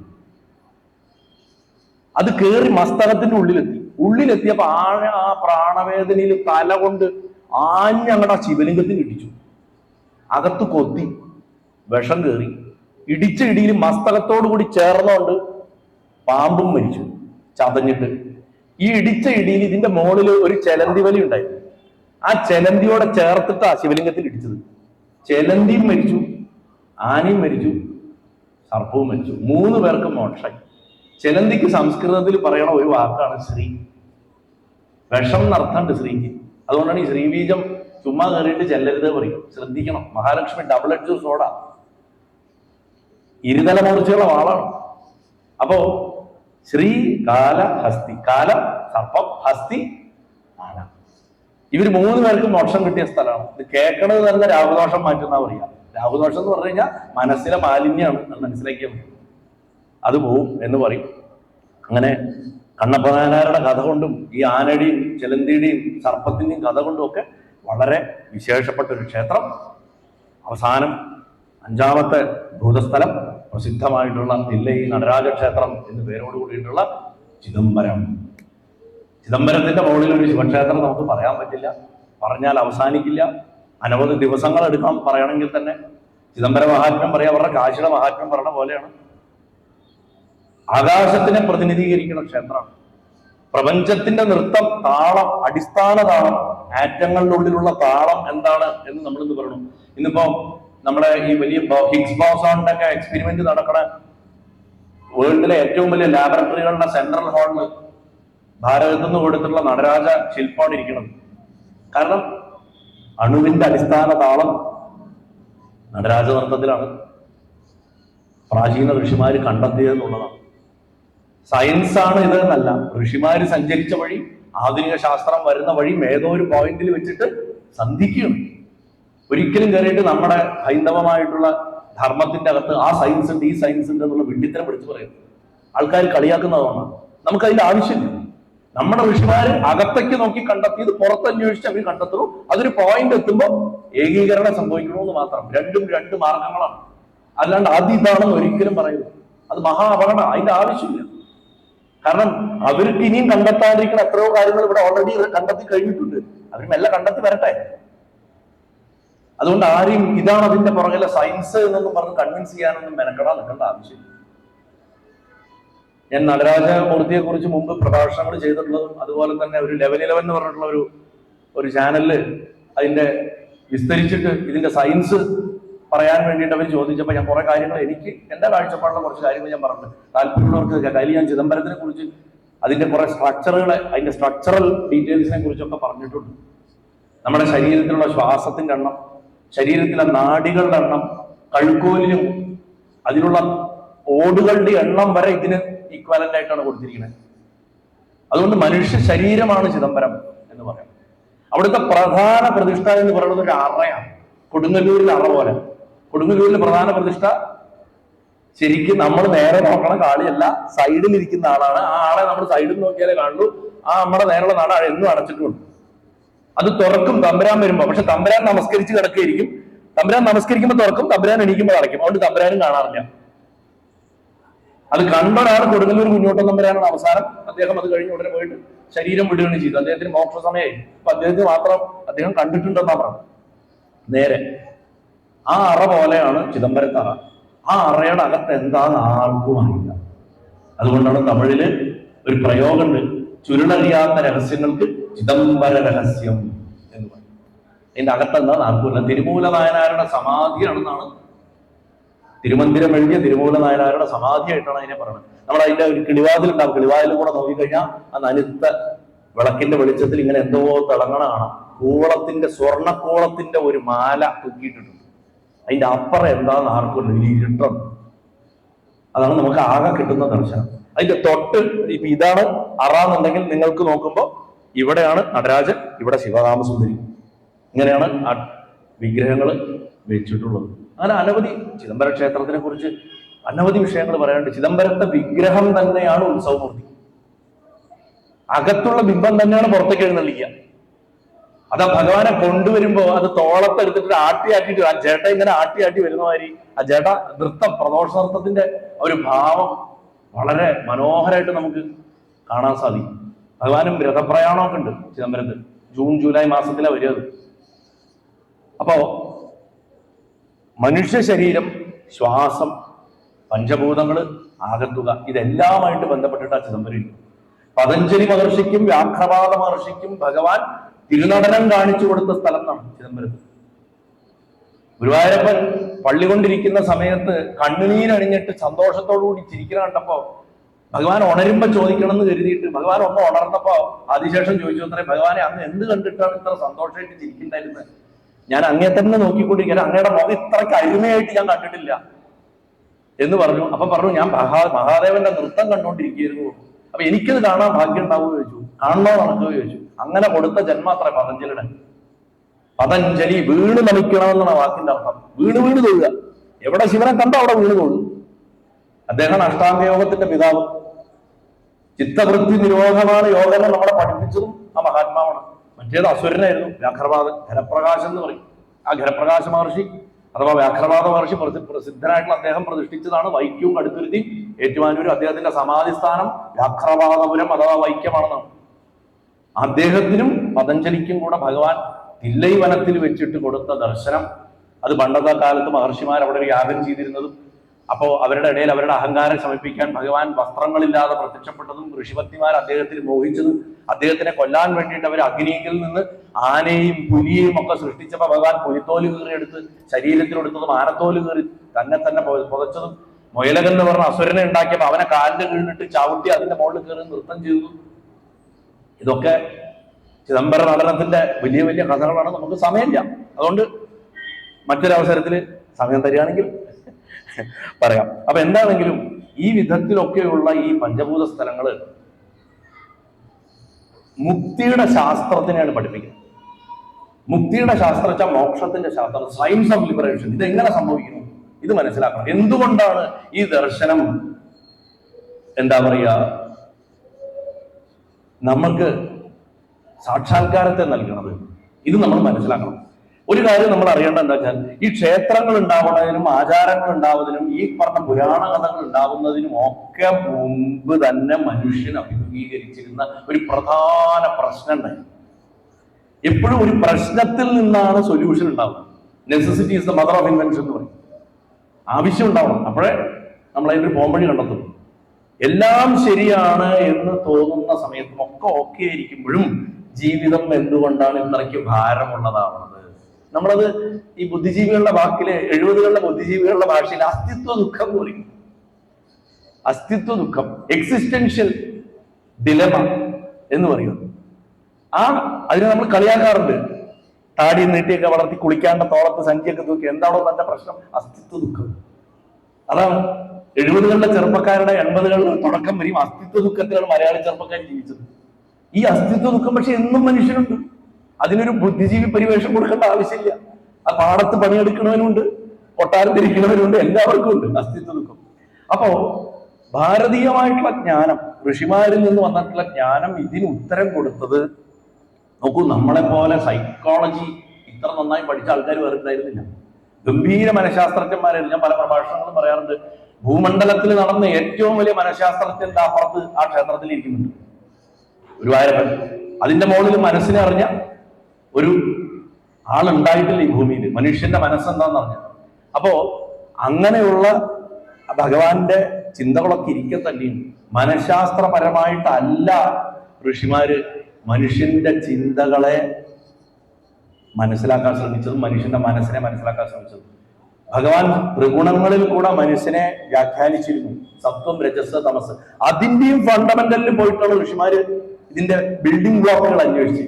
അവരന്വേഷിച്ചു എപ്പോഴാണ് ഒരു വസ്തുവിൽ പ്രശ്നമുണ്ടാകുന്നത്. ആ വസ്തുവിനെ ഉണ്ടാക്കുന്ന മെറ്റീരിയലിൽ കുഴപ്പമുള്ളതെങ്കിലാണ് വസ്തുവിൽ പ്രശ്നം വരിക. നമ്മളൊക്കെ ഉണ്ടാക്കിയിട്ടുള്ള മെറ്റീരിയൽ എന്താ? ആകാശം, വായു, അഗ്നി, ജലം, ഭൂമി. ഈ 5 ഭൂതങ്ങളിലും പ്രോബ്ലം ഉണ്ടെങ്കിൽ നമ്മുടെ ശരീരത്തിലും പ്രശ്നം ഉണ്ടാവും, മനസ്സിലും പ്രശ്നം ഉണ്ടാവും. പണ്ടത്തെ കാലത്ത് സാധനാവാദങ്ങളിൽ പോകുന്ന ശിഷ്യന്മാര് ധ്യാനം ഉറയ്ക്കുന്നില്ല, മന്ത്രം ശരിക്കും വർക്കാവുന്നില്ല എന്നൊക്കെ പറയുമ്പോൾ ഗുരുനാഥന്മാര് അവരിൽ ഏത് ഭൂതത്തിനാണ് കുഴപ്പമുള്ളത് എന്ന് മനസ്സിലാക്കി ആ ഭൂതത്തിനെ കറക്റ്റ് ചെയ്ത് കൊടുക്കും. അതോടുകൂടി അവർക്ക് ഉറക്കം കറക്റ്റാവും, ധ്യാനം കറക്റ്റാവും, ജപം കറക്റ്റാവും, എന്തും കറക്റ്റാവും. ഇത് മനസ്സിലാക്കി ചെയ്യണം. കാരണം നമ്മുടെ ഫണ്ടമെന്റൽ നട്ടും ബോൾട്ടും അതാണ്. ആ നട്ടും ബോൾട്ടും ആണ് കറക്റ്റ് ചെയ്യേണ്ടത്. അത് കറക്റ്റ് ചെയ്യാൻ പറ്റും. അതുകൊണ്ട് ഇത് വെറും പദാർത്ഥങ്ങളല്ല, ഇത് വെറും ഓബ്ജക്റ്റുകളല്ല. ആകാശം എന്ന് പറഞ്ഞ ഒരു സാധനം, വായു എന്ന് പറഞ്ഞ ഒരു ഓബ്ജക്റ്റ്, അങ്ങനെയല്ല. ഇത് അനുഭവങ്ങളുടെ ഭാവമാണ്. നോക്കൂ, അവൻ തീ പോലെ ഇരിക്കും അവനെ കണ്ടാലും, അങ്ങനെയല്ലേ പറയാ അല്ലേ? അയാൾ ആകാശത്തിനെ പോലെ നിർമ്മലനാണ്, വായുവിനെ പോലെ എപ്പോഴും ചലിച്ചുകൊണ്ടിരിക്കണവനാണ്, ജലം വാരിയാണ്. അത് പിന്നെ എല്ലാവരും കുറെ ഉണ്ട് വെള്ളം പോലെ കിടക്കുന്നത്. പിന്നെ ഭൂമിയെ പോലെ ക്ഷമ. അതുകൊണ്ട് അനുഭവങ്ങളുടെ ഭാവത്തിലാണ് പഞ്ചഭൂതങ്ങൾ കിടക്കുന്നത്. അപ്പോ ഭയം, സ്നേഹം, ആഗ്രഹങ്ങൾ, അതായത് അഭിലാഷം, ഉത്കണ്ഠ, നിശബ്ദത, ഇങ്ങനെ നമ്മൾ അനുഭവിക്കുന്നത് സകലതും ഈ ഭൂതസ്വഭാവം കൊണ്ടാണ്. ഒരാൾക്ക് കൂടുതൽ സന്തോഷം ഉണ്ടാക്കുന്ന മറ്റൊരാളെ എത്ര കുത്തിയാലും ചിരിക്കില്ല, സമ്മതിക്കില്ല. നമ്മുടെ ഒരു നടൻ പണ്ട് ഞങ്ങൾ സെറ്റിൽ പറയും, വേറൊന്നും ഞാൻ പറയില്ല, അയാളുടെ മുഖത്തൊന്നും വരില്ല, പക്ഷെ അയാൾ നായക നടനായി പോയി. അതുകൊണ്ട് അയാളുടെ കുടുംബത്തിലാൾ മരിച്ചു കിടക്കുകയാണ്, കൊലപാതകമാണ്. അപ്പൊ ഡോർ തുറന്നു വന്ന് നോക്കുമ്പോൾ ഞെട്ടണം. പഴയൊരു ഡയറക്ടറാ, മുഖത്ത് ക്ലോസപ്പ് വെച്ചിരിക്കുക, എന്ത് ചെയ്തിട്ടും മുഖത്തുമില്ല. ഓരോ തവണയും ടേക്കും തുറക്കും, വീണ്ടും തുറക്കും, മുഖത്ത് ഭാവം വരുന്നില്ല. അവസാനം പപ്പടക്കോല് പഴുപ്പിച്ചു വെച്ചു അത്രേ. അപ്പൊ മുഖം ഇങ്ങനെ ആക്കിയിരുന്നു, അത്രേ ഭാവം വന്നുള്ളൂ. അതെന്താ വെച്ചാൽ ആ നിർമ്മിതി അതങ്ങനെയാണ്. വേറെ ചിലർക്കുണ്ട്, എന്തെങ്കിലും കേൾക്കുമ്പോഴേക്കും അങ്ങോട്ട് പൊട്ടും, ഉറക്ക ചിരിക്കും, ഉറക്ക കരയും, പെട്ടെന്ന് കോപിക്കും. ആ നിർമ്മിതി അങ്ങനെയാണ്, ഭൂതസ്വഭാവമാണ്. മനസ്സിലാക്കാൻ വേണ്ടി പറഞ്ഞ കേട്ടോ. അപ്പോ ഒന്നോ ഒന്നിലധികം ഭൂതങ്ങളോ ശക്തി വർദ്ധിക്കുകയോ കുറയുകയോ അല്ലെങ്കിൽ തെറ്റായിട്ട് തിരിച്ചറിയപ്പെടുകയോ, അഗ്നിയെ വായുവായിട്ട് ചിന്തിക്കുക, വായുവിനെ അല്ലെങ്കിൽ ജലമായിട്ട് തോന്നുക, അതായത് ഒന്നിന്റെ ഭാവത്തിനെ വേറൊന്നിന്റെ ഭാവമായിട്ട് തോന്നിയാൽ ആശയക്കുഴപ്പം. അവനവനെ തന്നെ തിരിച്ചറിയാൻ നമുക്ക് പറ്റാത്തത് ഈ ഭൂതങ്ങളെ തിരിച്ചറിയാൻ പറ്റാത്തതുകൊണ്ടാണ്. ഇത് സിദ്ധന്മാരുടെ മാർഗമാണ്. മുരുകനാണ് ഇതിന്റെ രാജാവ്. അദ്ദേഹത്തിന്റെ നേരെ ഇരുന്നിട്ട് ഈ അബദ്ധം കൂടി ഞാൻ വിളിച്ചു പറഞ്ഞത്. അപ്പോ ഈ ആശയക്കുഴപ്പത്തിനെ ബുദ്ധി കൊണ്ടല്ല അനുഭവത്തിൽ കൂടെ തിരുത്തണം എന്നാണ്. അതായത് എന്റെ ശരീരത്തിൽ ആകാശത്തിന്റെ എലമെന്റിനെ ഞാൻ ആലോചിച്ച് നേരാക്കാന്ന് പറഞ്ഞാൽ നടക്കില്ല, അനുഭവിച്ചേ മാറ്റാൻ പറ്റും. അനുഭവിച്ച് മാറ്റണമെങ്കിൽ അതിനുള്ള സ്ഥലങ്ങൾ ഉണ്ടാക്കണം. അതിനാണ് ഈ പഞ്ചഭൂത സ്ഥലങ്ങൾ ഉണ്ടാക്കിയത്. അപ്പൊ അവിടെ പോയാൽ മതി. അഗ്നിയിൽ കുഴപ്പമുള്ളവൻ തിരുവണ്ണാമല പോയാൽ മതി, അഗ്നി ഓവറായിട്ടുള്ളവൻ തിരുവണ്ണാമല പോയാൽ പ്രശ്നമാണ്. ജലം ബാലൻസ് ആയിട്ടുള്ളവൻ എന്താ പറയാ, തിരുവണ്ണാമല പോയി കഴിഞ്ഞു കഴിഞ്ഞാൽ അവിടുത്തെ തേജസ് കുറവായിട്ടാണ് അത്ര അനുഭവപ്പെടുക. കാരണം തീനെ എപ്പോഴും ജലം ശമിപ്പിക്കും. വായു വർദ്ധിച്ചിരിക്കുന്നവൻ തിരുവണ്ണാമല പോയി കഴിഞ്ഞാൽ ആളുന്നു. ഇത് വെച്ച് നിങ്ങൾ സാമാന്യ യുക്തി വെച്ച് ഇതൊക്കെ അങ്ങോട്ടും കൂടി ചിന്തിച്ചോളൂ. പറയും, നമുക്കിപ്പോ അതിനെ ആ ഓരോന്നും ഉദാഹരണ സഹിതം എടുത്ത് വിസ്തരിക്കാൻ സമയമില്ലാത്തതുകൊണ്ടാണ്. അപ്പോ ശിവനും ഭൂതങ്ങളും എന്ന് പറഞ്ഞാൽ, ശിവൻ ഈ പറയുന്ന ഭൂതങ്ങളിൽ ഒന്നല്ല. ശിവൻ എന്ന് പറഞ്ഞാൽ ഭൂമിയല്ല, ജലമല്ല, അഗ്നിയല്ല, വായുവല്ല, ആകാശമല്ല. ശങ്കരാചാര്യ സ്വാമികളുടെ പ്രസിദ്ധമായിട്ടുള്ള ദശശ്ലോകിയൊക്കെ ഓർത്താൽ മതി, അല്ലെങ്കിൽ നിർമ്മാണശാലമൊക്കെ ഓർത്താൽ മതി. ഞാൻ അതല്ല അതാണ്. ഈ ഭൂതങ്ങൾ ഉദിക്കും അസ്തമിക്കും, ഉണ്ടാവും ഇല്ലാതാവും, ഉണ്ടാവും ഇല്ലാണ്ടാവും. അതിനെ പറയുന്ന വാക്കാണ് ഉദിക്കുക അസ്തമിക്കുക. പക്ഷെ അത് എവിടെയാണ് ഉണ്ടാവണത്? ബോധത്തിലാണ് ഉണ്ടാവുന്നത്. കടലാണ്. പക്ഷെ കടലിൽ ഒരു തിരയുണ്ടാവണം, ഉദിക്കണു, തല്ലി വീഴണം, അസ്തമിക്കണം, ഉദിക്കണു, വീഴണു. തിരയാണ് കടൽ നമ്മൾ പറയില്ല. കടലാ. തിരയുണ്ടാവാം. നമ്മൾ ചില നേരത്തെ ഒരു ഭയങ്കര തിരയാണ്, ചിലപ്പോൾ ഒരു തിരയേ ഇല്ല. അതുപോലെയാണ് ഭൂതങ്ങൾ ഉണ്ടാവും അസ്തമിക്കുകയും ചെയ്യുന്നത്. ശിവനാകണ കടല്ല, ശിവൻ ആ ബോധമാണ്, കോൺഷ്യസ്നസ്, അൾട്ടിമേറ്റ് കോൺഷ്യസ്നസ്. അതുകൊണ്ടാണ് ശിവനെ നമ്മൾ ലിംഗരൂപത്തിൽ ആരാധിക്കുന്നത്. എല്ലാം അവസാനം എവിടെ പോയി ലയിക്കണോ അത് ലിംഗം. ഈ ഭൂതങ്ങൾ ഉദിച്ച് അസ്തമിക്കുന്നത് എവിടെയോ അത് ലിംഗം. ഈ എല്ലാം ഉത്ഭവിച്ച് എല്ലാം നിലനിന്ന് എല്ലാം പോയി അസ്തമിക്കുന്നത് ഈ എല്ലാം എന്താ? ഈ 5 അല്ലേ? ഈ എല്ലാം ഉണ്ടാക്കിയിട്ടുള്ള ഈ 5 കൊണ്ടല്ലേ? അതുകൊണ്ട് ഭൂതങ്ങൾ ഉത്ഭവിച്ച് ഭൂതങ്ങൾ നിലനിന്ന് ഭൂതങ്ങൾ എവിടെ പോയിട്ട് അസ്തമിക്കണോ അത് ലിംഗം. അത് ശരീരമല്ല, അതൊരു വ്യക്തിത്വം, ഒരു ഇൻഡിവിജ്വൽ പോലുമല്ല ശിവൻ. അത് ഇന്ന ആളാണ്. അത് നമ്മൾ നമ്മുടെ സൗകര്യത്തിനും സന്തോഷത്തിനും നമ്മുടെ അച്ഛൻ അല്ലെങ്കിൽ ജ്യേഷ്ഠൻ ഗുരുനാഥൻ എന്നുള്ള ആ സ്നേഹം കൊണ്ട് ചിലർക്ക് മകൻ പോലുമാണ് മഹാദേവൻ. അങ്ങനെയുള്ള ഭാവങ്ങൾ നമ്മൾ കൽപ്പിച്ചു കൊടുക്കണോണ്ടാണ്. അല്ലെങ്കിൽ ഗുരുവായൂരപ്പന് ശരീരമുണ്ടോ, മഹാദേവന് ശരീരമുണ്ടോ, വ്യക്തിത്വം ഉണ്ടോ? വ്യക്തിത്വം ഒന്നുമില്ല, കഥ പോലുമല്ല അവർ. ഇതിനൊക്കെ അപ്പുറത്ത്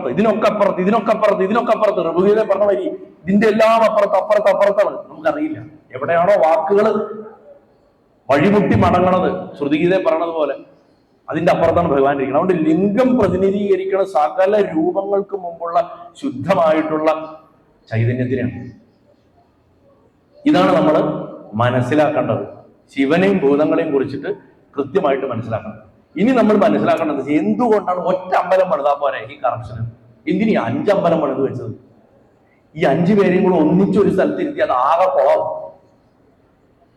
ഇതാകെ കുളമാവും. നാടൻ ഭാഷയിൽ പറഞ്ഞു കഴിഞ്ഞാൽ ഒരു തത്വം 5 തവണ ആവർത്തിക്കണത് കൊണ്ട് മുക്തി ലഭിക്കില്ല. ശിവന്റെ ഇപ്പൊ ആകാശം മാത്രം ഉപാസിച്ചുകൊണ്ടിരുന്ന മുക്തി ലഭിക്കില്ല. ആകാശം ബാലൻസ് ആവണം, വായു ബാലൻസ് ആവണം, അഗ്നി ബാലൻസ് ആവണം, ജലം ബാലൻസ് ആവണം. അതുകൊണ്ടാണ് ഇത് പണ്ടത്തെ കാലത്ത് ഒരൊറ്റ തീർത്ഥാടനം ചെയ്യണം എന്ന് പറയുന്നത്. ഒരു റണ്ണിൽ പോയിട്ട് വരണം. അതായത് ഈ വർഷം ഇവിടെ പോയി അടുത്ത വർഷം അവിടെ പോയി എന്ന് പറയുമ്പോൾ അതിന് ഫലം കുറയും എന്ന് പറഞ്ഞതിന്റെ കാരണമാണ്. കാരണം ഇതൊക്കെ കറക്ഷൻ സെന്റേഴ്സാണ്. നിങ്ങൾ ഒന്നും ചെയ്തില്ല, ജപിക്കുക പോലും ചെയ്തില്ലെങ്കിലും അവിടെ പോയി ഇരിക്കുക, മിണ്ടാതിരിക്കുക. അതിപ്പോ ഇവിടെ എങ്ങനെയാണ്? മമ്മിയൂരാണെങ്കിലും ഗുരുവായൂരാണെങ്കിലും അകത്തൊന്നും തൊഴേണ്ട ആവശ്യമൊന്നുമില്ല. നിങ്ങൾ ആ ഭഗവാന്റെ ശരീരത്തിന്റെ ഉള്ളിൽ എവിടെയെങ്കിലും കയറുന്ന, ആ ക്ഷേത്രം ശരീരമാണ്, വിഗ്രഹം ആത്മാവാണ്. ശരീരത്തിൽ എവിടെയെങ്കിലും പോയിട്ട് മിണ്ടാതിരിക്കുക, നിശബ്ദനായിട്ടിരിക്കുക, വർത്തമാനം പറയാതെ അവനവന്റെ ഉള്ളിലേക്ക് ശ്രദ്ധയെ കേന്ദ്രീകരിച്ച് വെറുതെ ഇരുന്നാൽ മതി. ഒരു പുസ്തകവും കയ്യിൽ വേണ്ട. കറക്ഷൻ കഴിയും. അവിടെ എന്തൊക്കെ കുഴപ്പമായിട്ടാണോ നമ്മൾ വന്നാൽ മുഴുവൻ തന്നെ അവിടെ ആ കോൺഫിഗറേഷനൊക്കെ കറക്റ്റ് ആക്കി വെച്ച് ലെവലൊക്കെ കറക്റ്റായി കുറച്ച് കഴിഞ്ഞാൽ പുറത്തേക്ക് പോകും. ഒരു മുഹൂർത്ത കാലമെങ്കിലും ഇരിക്കാൻ പറയും. 48 മിനിറ്റുള്ള ഒരു മുഹൂർത്ത കാലം, ആ സമയത്തെങ്കിലും ഇരിക്കും. അപ്പോ മനുഷ്യന്റെ ബന്ധനങ്ങൾ എന്ന് പറയുന്നത് പല പല തട്ടുകളിലാണ് ഇരിക്കുന്നത്. ഓരോ പഞ്ചഭൂത സ്ഥലങ്ങളും ഓരോ എലമെന്റുകളെ വേർതിരിക്കും. നമ്മളിന്ന് ഫിൽട്ടർ ചെയ്യും. ഇപ്പൊ പെട്രോളിയത്തിന്റെ കോളം ഡിസ്റ്റിലേഷനിൽ അങ്ങനെയല്ല, ആദ്യം ബിറ്റുമിൻ അല്ലെ, പിന്നെ അതിന്റെ മുകളിലേക്ക് ഓരോന്ന് പെട്രോൾ, ഡീസൽ, പെട്രോൾ ഇങ്ങനെ കയറി അവസാനം ഗ്യാസിൽ, ഇങ്ങനെയാണ് വേർതിരിക്കുന്നത്. അതുപോലെ നമ്മുടെ ശരീരത്തിനെതിരെ വേർതിരിച്ചെടുക്കും. ഈ ക്ഷേത്രത്തിൽ ഇരിക്കുന്ന യന്ത്രങ്ങളാണ്. ക്ഷേത്രങ്ങളൊക്കെ ഇങ്ങനത്തെ ക്ഷേത്രങ്ങളൊക്കെ മഹായന്ത്രങ്ങളാണ്. ഒരു ലാബാണ്. അതിൻ്റെ ഉള്ളിലാണ് നമ്മൾ കയറുന്നത് എന്നുള്ള ബോധത്തോട് കൂടിയിട്ട് നമ്മൾ ചെന്ന് കഴിഞ്ഞാൽ ആ ശുദ്ധീകരണം അവിടെ സംഭവിച്ചിരിക്കും. മാത്രമല്ല, ഓരോ പഞ്ചഭൂത സ്ഥലങ്ങളിൽ ചെല്ലുമ്പോൾ, ആകാശലിംഗം ഇരിക്കുന്ന ചിദംബരത്തിൽ ചെല്ലുമ്പോൾ ആകാശത്തിനെ മാത്രം സ്വീകരിച്ചിട്ട് ബാക്കി 4 എണ്ണത്തിനെ തള്ളിക്കളയും. കാലഹസ്തി ചെല്ലുമ്പോൾ വായുലിംഗത്തിനെ മാത്രം ശുദ്ധീകരിച്ചിട്ട് ബാക്കി എല്ലാത്തിനെയും തള്ളിക്കളയും. വായു ശനിയാണ്, മനസ്സാണ്, രാഹുവാണ്. അതുകൊണ്ടാണ് മനസ്സിന് പ്രശ്നങ്ങൾ കൂടുതലുണ്ടെങ്കിൽ കാലഹസ്തി തൊഴണ വളരെ വിശേഷമാണ്. കാരണം രാഹുവാണ് നമ്മുടെ മനസ്സിൽ കളങ്കണ്ടാക്കണത്. എപ്പോഴും നമുക്ക് ഈ വേണ്ടാത്ത ചിന്ത, ഒരാൾ നല്ലത് പറഞ്ഞു തന്നാലും അവൻ എന്തോ ഉദ്ദേശിച്ചിട്ടാണ് എന്നെ സൂചിപ്പിക്കണം, എന്തിലും ഒരു കുറുക്ക് കാണുക, അങ്ങനെയുള്ള ബുദ്ധിയുള്ളവരുണ്ട്. അത് രാഹുവാണ്. അപ്പോ ഇങ്ങനെ ഓരോ ദുർഗുണത്തിനെയും നമുക്ക് ഈ ഭൂതങ്ങളിലേക്ക് മാപ്പ് ചെയ്യാൻ പറ്റും. അത് വളരെ വിസ്തരിച്ച് പറയേണ്ട ഒരു വിഷയമാണ്. നല്ല രസമാണ്. എന്നിട്ട് നമ്മൾ നമ്മളെ നോക്കുമ്പോൾ നമ്മൾ അയ്യേന്നും തോന്നും, ആഹാന്നും തോന്നും. ഒരേ സമയം എന്ത് ഗംഭീര സൃഷ്ടിയാണെന്ന് തോന്നും. എന്നിട്ട് നമ്മൾ ഇങ്ങനെ ജീവിക്കണമല്ലോ എന്ന് ഹന്ത ഭാഗ്യം ജനാനാന്ന് ഭട്ടതിരി കോമഡി ആയിട്ട് എഴുതിയ വയ്യോ. അഹോഭാഗ്യം ജനാനാന്ന് എഴുതേണ്ട ആള് ഹന്ത എന്ന് പറ കഷ്ടം ജനങ്ങളുടെ ഭാഗ്യം എന്ന് എഴുതിയത്. എന്താ ആലോചിച്ചിട്ടുണ്ടോ? കാരണം ഇതുണ്ടായിട്ട് അറിയണില്ലല്ലോ. ഒരാക്കല, ഒരു പരിഹാസം കൂടിയുണ്ട് ആ 1ാമത്തെ ശ്ലോകത്തിൽ. അപ്പോ അതുപോലെയാണ് ഇവിടെ. അതുകൊണ്ട് ബാക്കിയുള്ള മൂലകങ്ങളെ മാറ്റിയിട്ട് ആ സീക്കിക്കുന്നവനെ, അന്വേഷിക്കുന്നവനെ സത്യത്തിന്റെ മുന്നിൽ കൊണ്ടേട്ടങ്ങട് നിർത്തുകയാണ്. അതാത് മൂലകങ്ങളെ ശുദ്ധീകരിച്ച് മാറ്റും. ഇത് പൂർണ്ണമായിട്ട് അനുഭവിക്കുക. ആ അനുഭവത്തിനാണ് നമ്മൾ പോകുന്നത്. ആ അനുഭവത്തിന്റെ സമയത്ത് ഞാൻ എന്നുള്ള ഐഡന്റിറ്റി അവിടെ ഇല്ലാണ്ടാവും. ഇത് എനിക്കുണ്ടായ അനുഭവം എന്ന് പോലും പിന്നെ പറയാൻ പറ്റില്ല എന്നാണ്. അത് യഥാർത്ഥത്തിൽ കിട്ടിക്കഴിയും. അപ്പൊ ഇത് വാസ്തവത്തില് ഭക്തിയല്ല, ആത്മീയമായിട്ടുള്ള ഒരു ശാസ്ത്രക്രിയയാണ്. സർജിക്കൽ സ്ട്രൈക്ക് എന്ന് നമ്മൾ പറയുമല്ലോ, അതുമാതിരി ഇതൊരു സ്പിരിച്വൽ സർജിക്കൽ സ്ട്രൈക്കാണ്. പഞ്ചഭൂത സ്ഥലങ്ങളിൽ കയറി തൊഴുക പറഞ്ഞത്. ചില ആൾക്കാർക്ക് ഒരു കുഴപ്പമില്ലാത്ത ആൾക്കാരായിരിക്കും. അവർ ഇതിൽ പറഞ്ഞ ഏതെങ്കിലും അമ്പലത്തിൽ പോയി വന്നു കഴിഞ്ഞാൽ ഇല്ലാത്ത ദുരിതം തുടങ്ങും. അത് ഭഗവാൻ ശപിച്ചിട്ടല്ല, നിങ്ങളുടെ പണ്ടത്തെ ഒരു കയ്യിലിരിപ്പ് അവിടെ ട്രിഗറായതാ. പഴയ ഒരു ഫയൽ അവിടെ നിന്ന് എടുത്തു. ഈ ശുദ്ധീകരിക്കുന്ന സമയത്ത് നമ്മൾ കണ്ടിട്ടില്ലേ, വീട്ടിൽ പണ്ട് അടുക്കി വെച്ചത് വലിക്കുമ്പോൾ എല്ലാം കൂടെ തലയിലൊക്കെ വീഴും. ആ സമയത്താണ് എന്നോ മറന്ന ഒരു ദുരനുഭവത്തിന്റെ 4 ഫോട്ടോ അതിൻ്റെ ഉള്ളിൽ കിട്ടില്ലേ, അതുപോലെ ഇത് സംഭവിക്കും. അതുകൊണ്ട് ഇത് ശസ്ത്രക്രിയ സർജറിക്ക് പോകാൻ തയ്യാറായി പോണ പോലെ പോകണം. പഞ്ചഭൂത സ്ഥലത്ത് തൊഴാൻ പോകുമ്പോൾ എന്നാ പറയുക. അത് എല്ലാ മഹാക്ഷേത്രങ്ങളും അങ്ങനെയാണ്. കാശി പ്രത്യേകിച്ച്, കാശിയിൽ ശസ്ത്രക്രിയക്ക് എന്നെ കൊണ്ടുപോകണു, സ്ട്രെച്ചറിൽ വെറുതെ തന്നെ കൊണ്ടുപോകണം. അങ്ങനെ വേണം. മരിക്കാന്നുള്ള അർത്ഥത്തിലല്ല ഞാൻ പറഞ്ഞത്. അവിടെ പോയാൽ കറക്ഷൻ നടന്നിരിക്കും, ഒരു സംശയവും വേണ്ട. മൂകാംബി അങ്ങനെ ഒരു സ്ഥലമാണ്, കറക്ഷന്റെ സ്ഥലമാണ്. അത് എക്സ്കർഷൻ പോകാനുള്ള സ്ഥലമല്ല. എക്സ്കർഷൻ പോണവർക്കൊക്കെ കിട്ടുന്നുണ്ട്, പഠിച്ചു വരുന്നുള്ളൂ. അത് ടൂർ അടിക്കാൻ പോകേണ്ട സ്ഥലമല്ല മൂകാംബിക.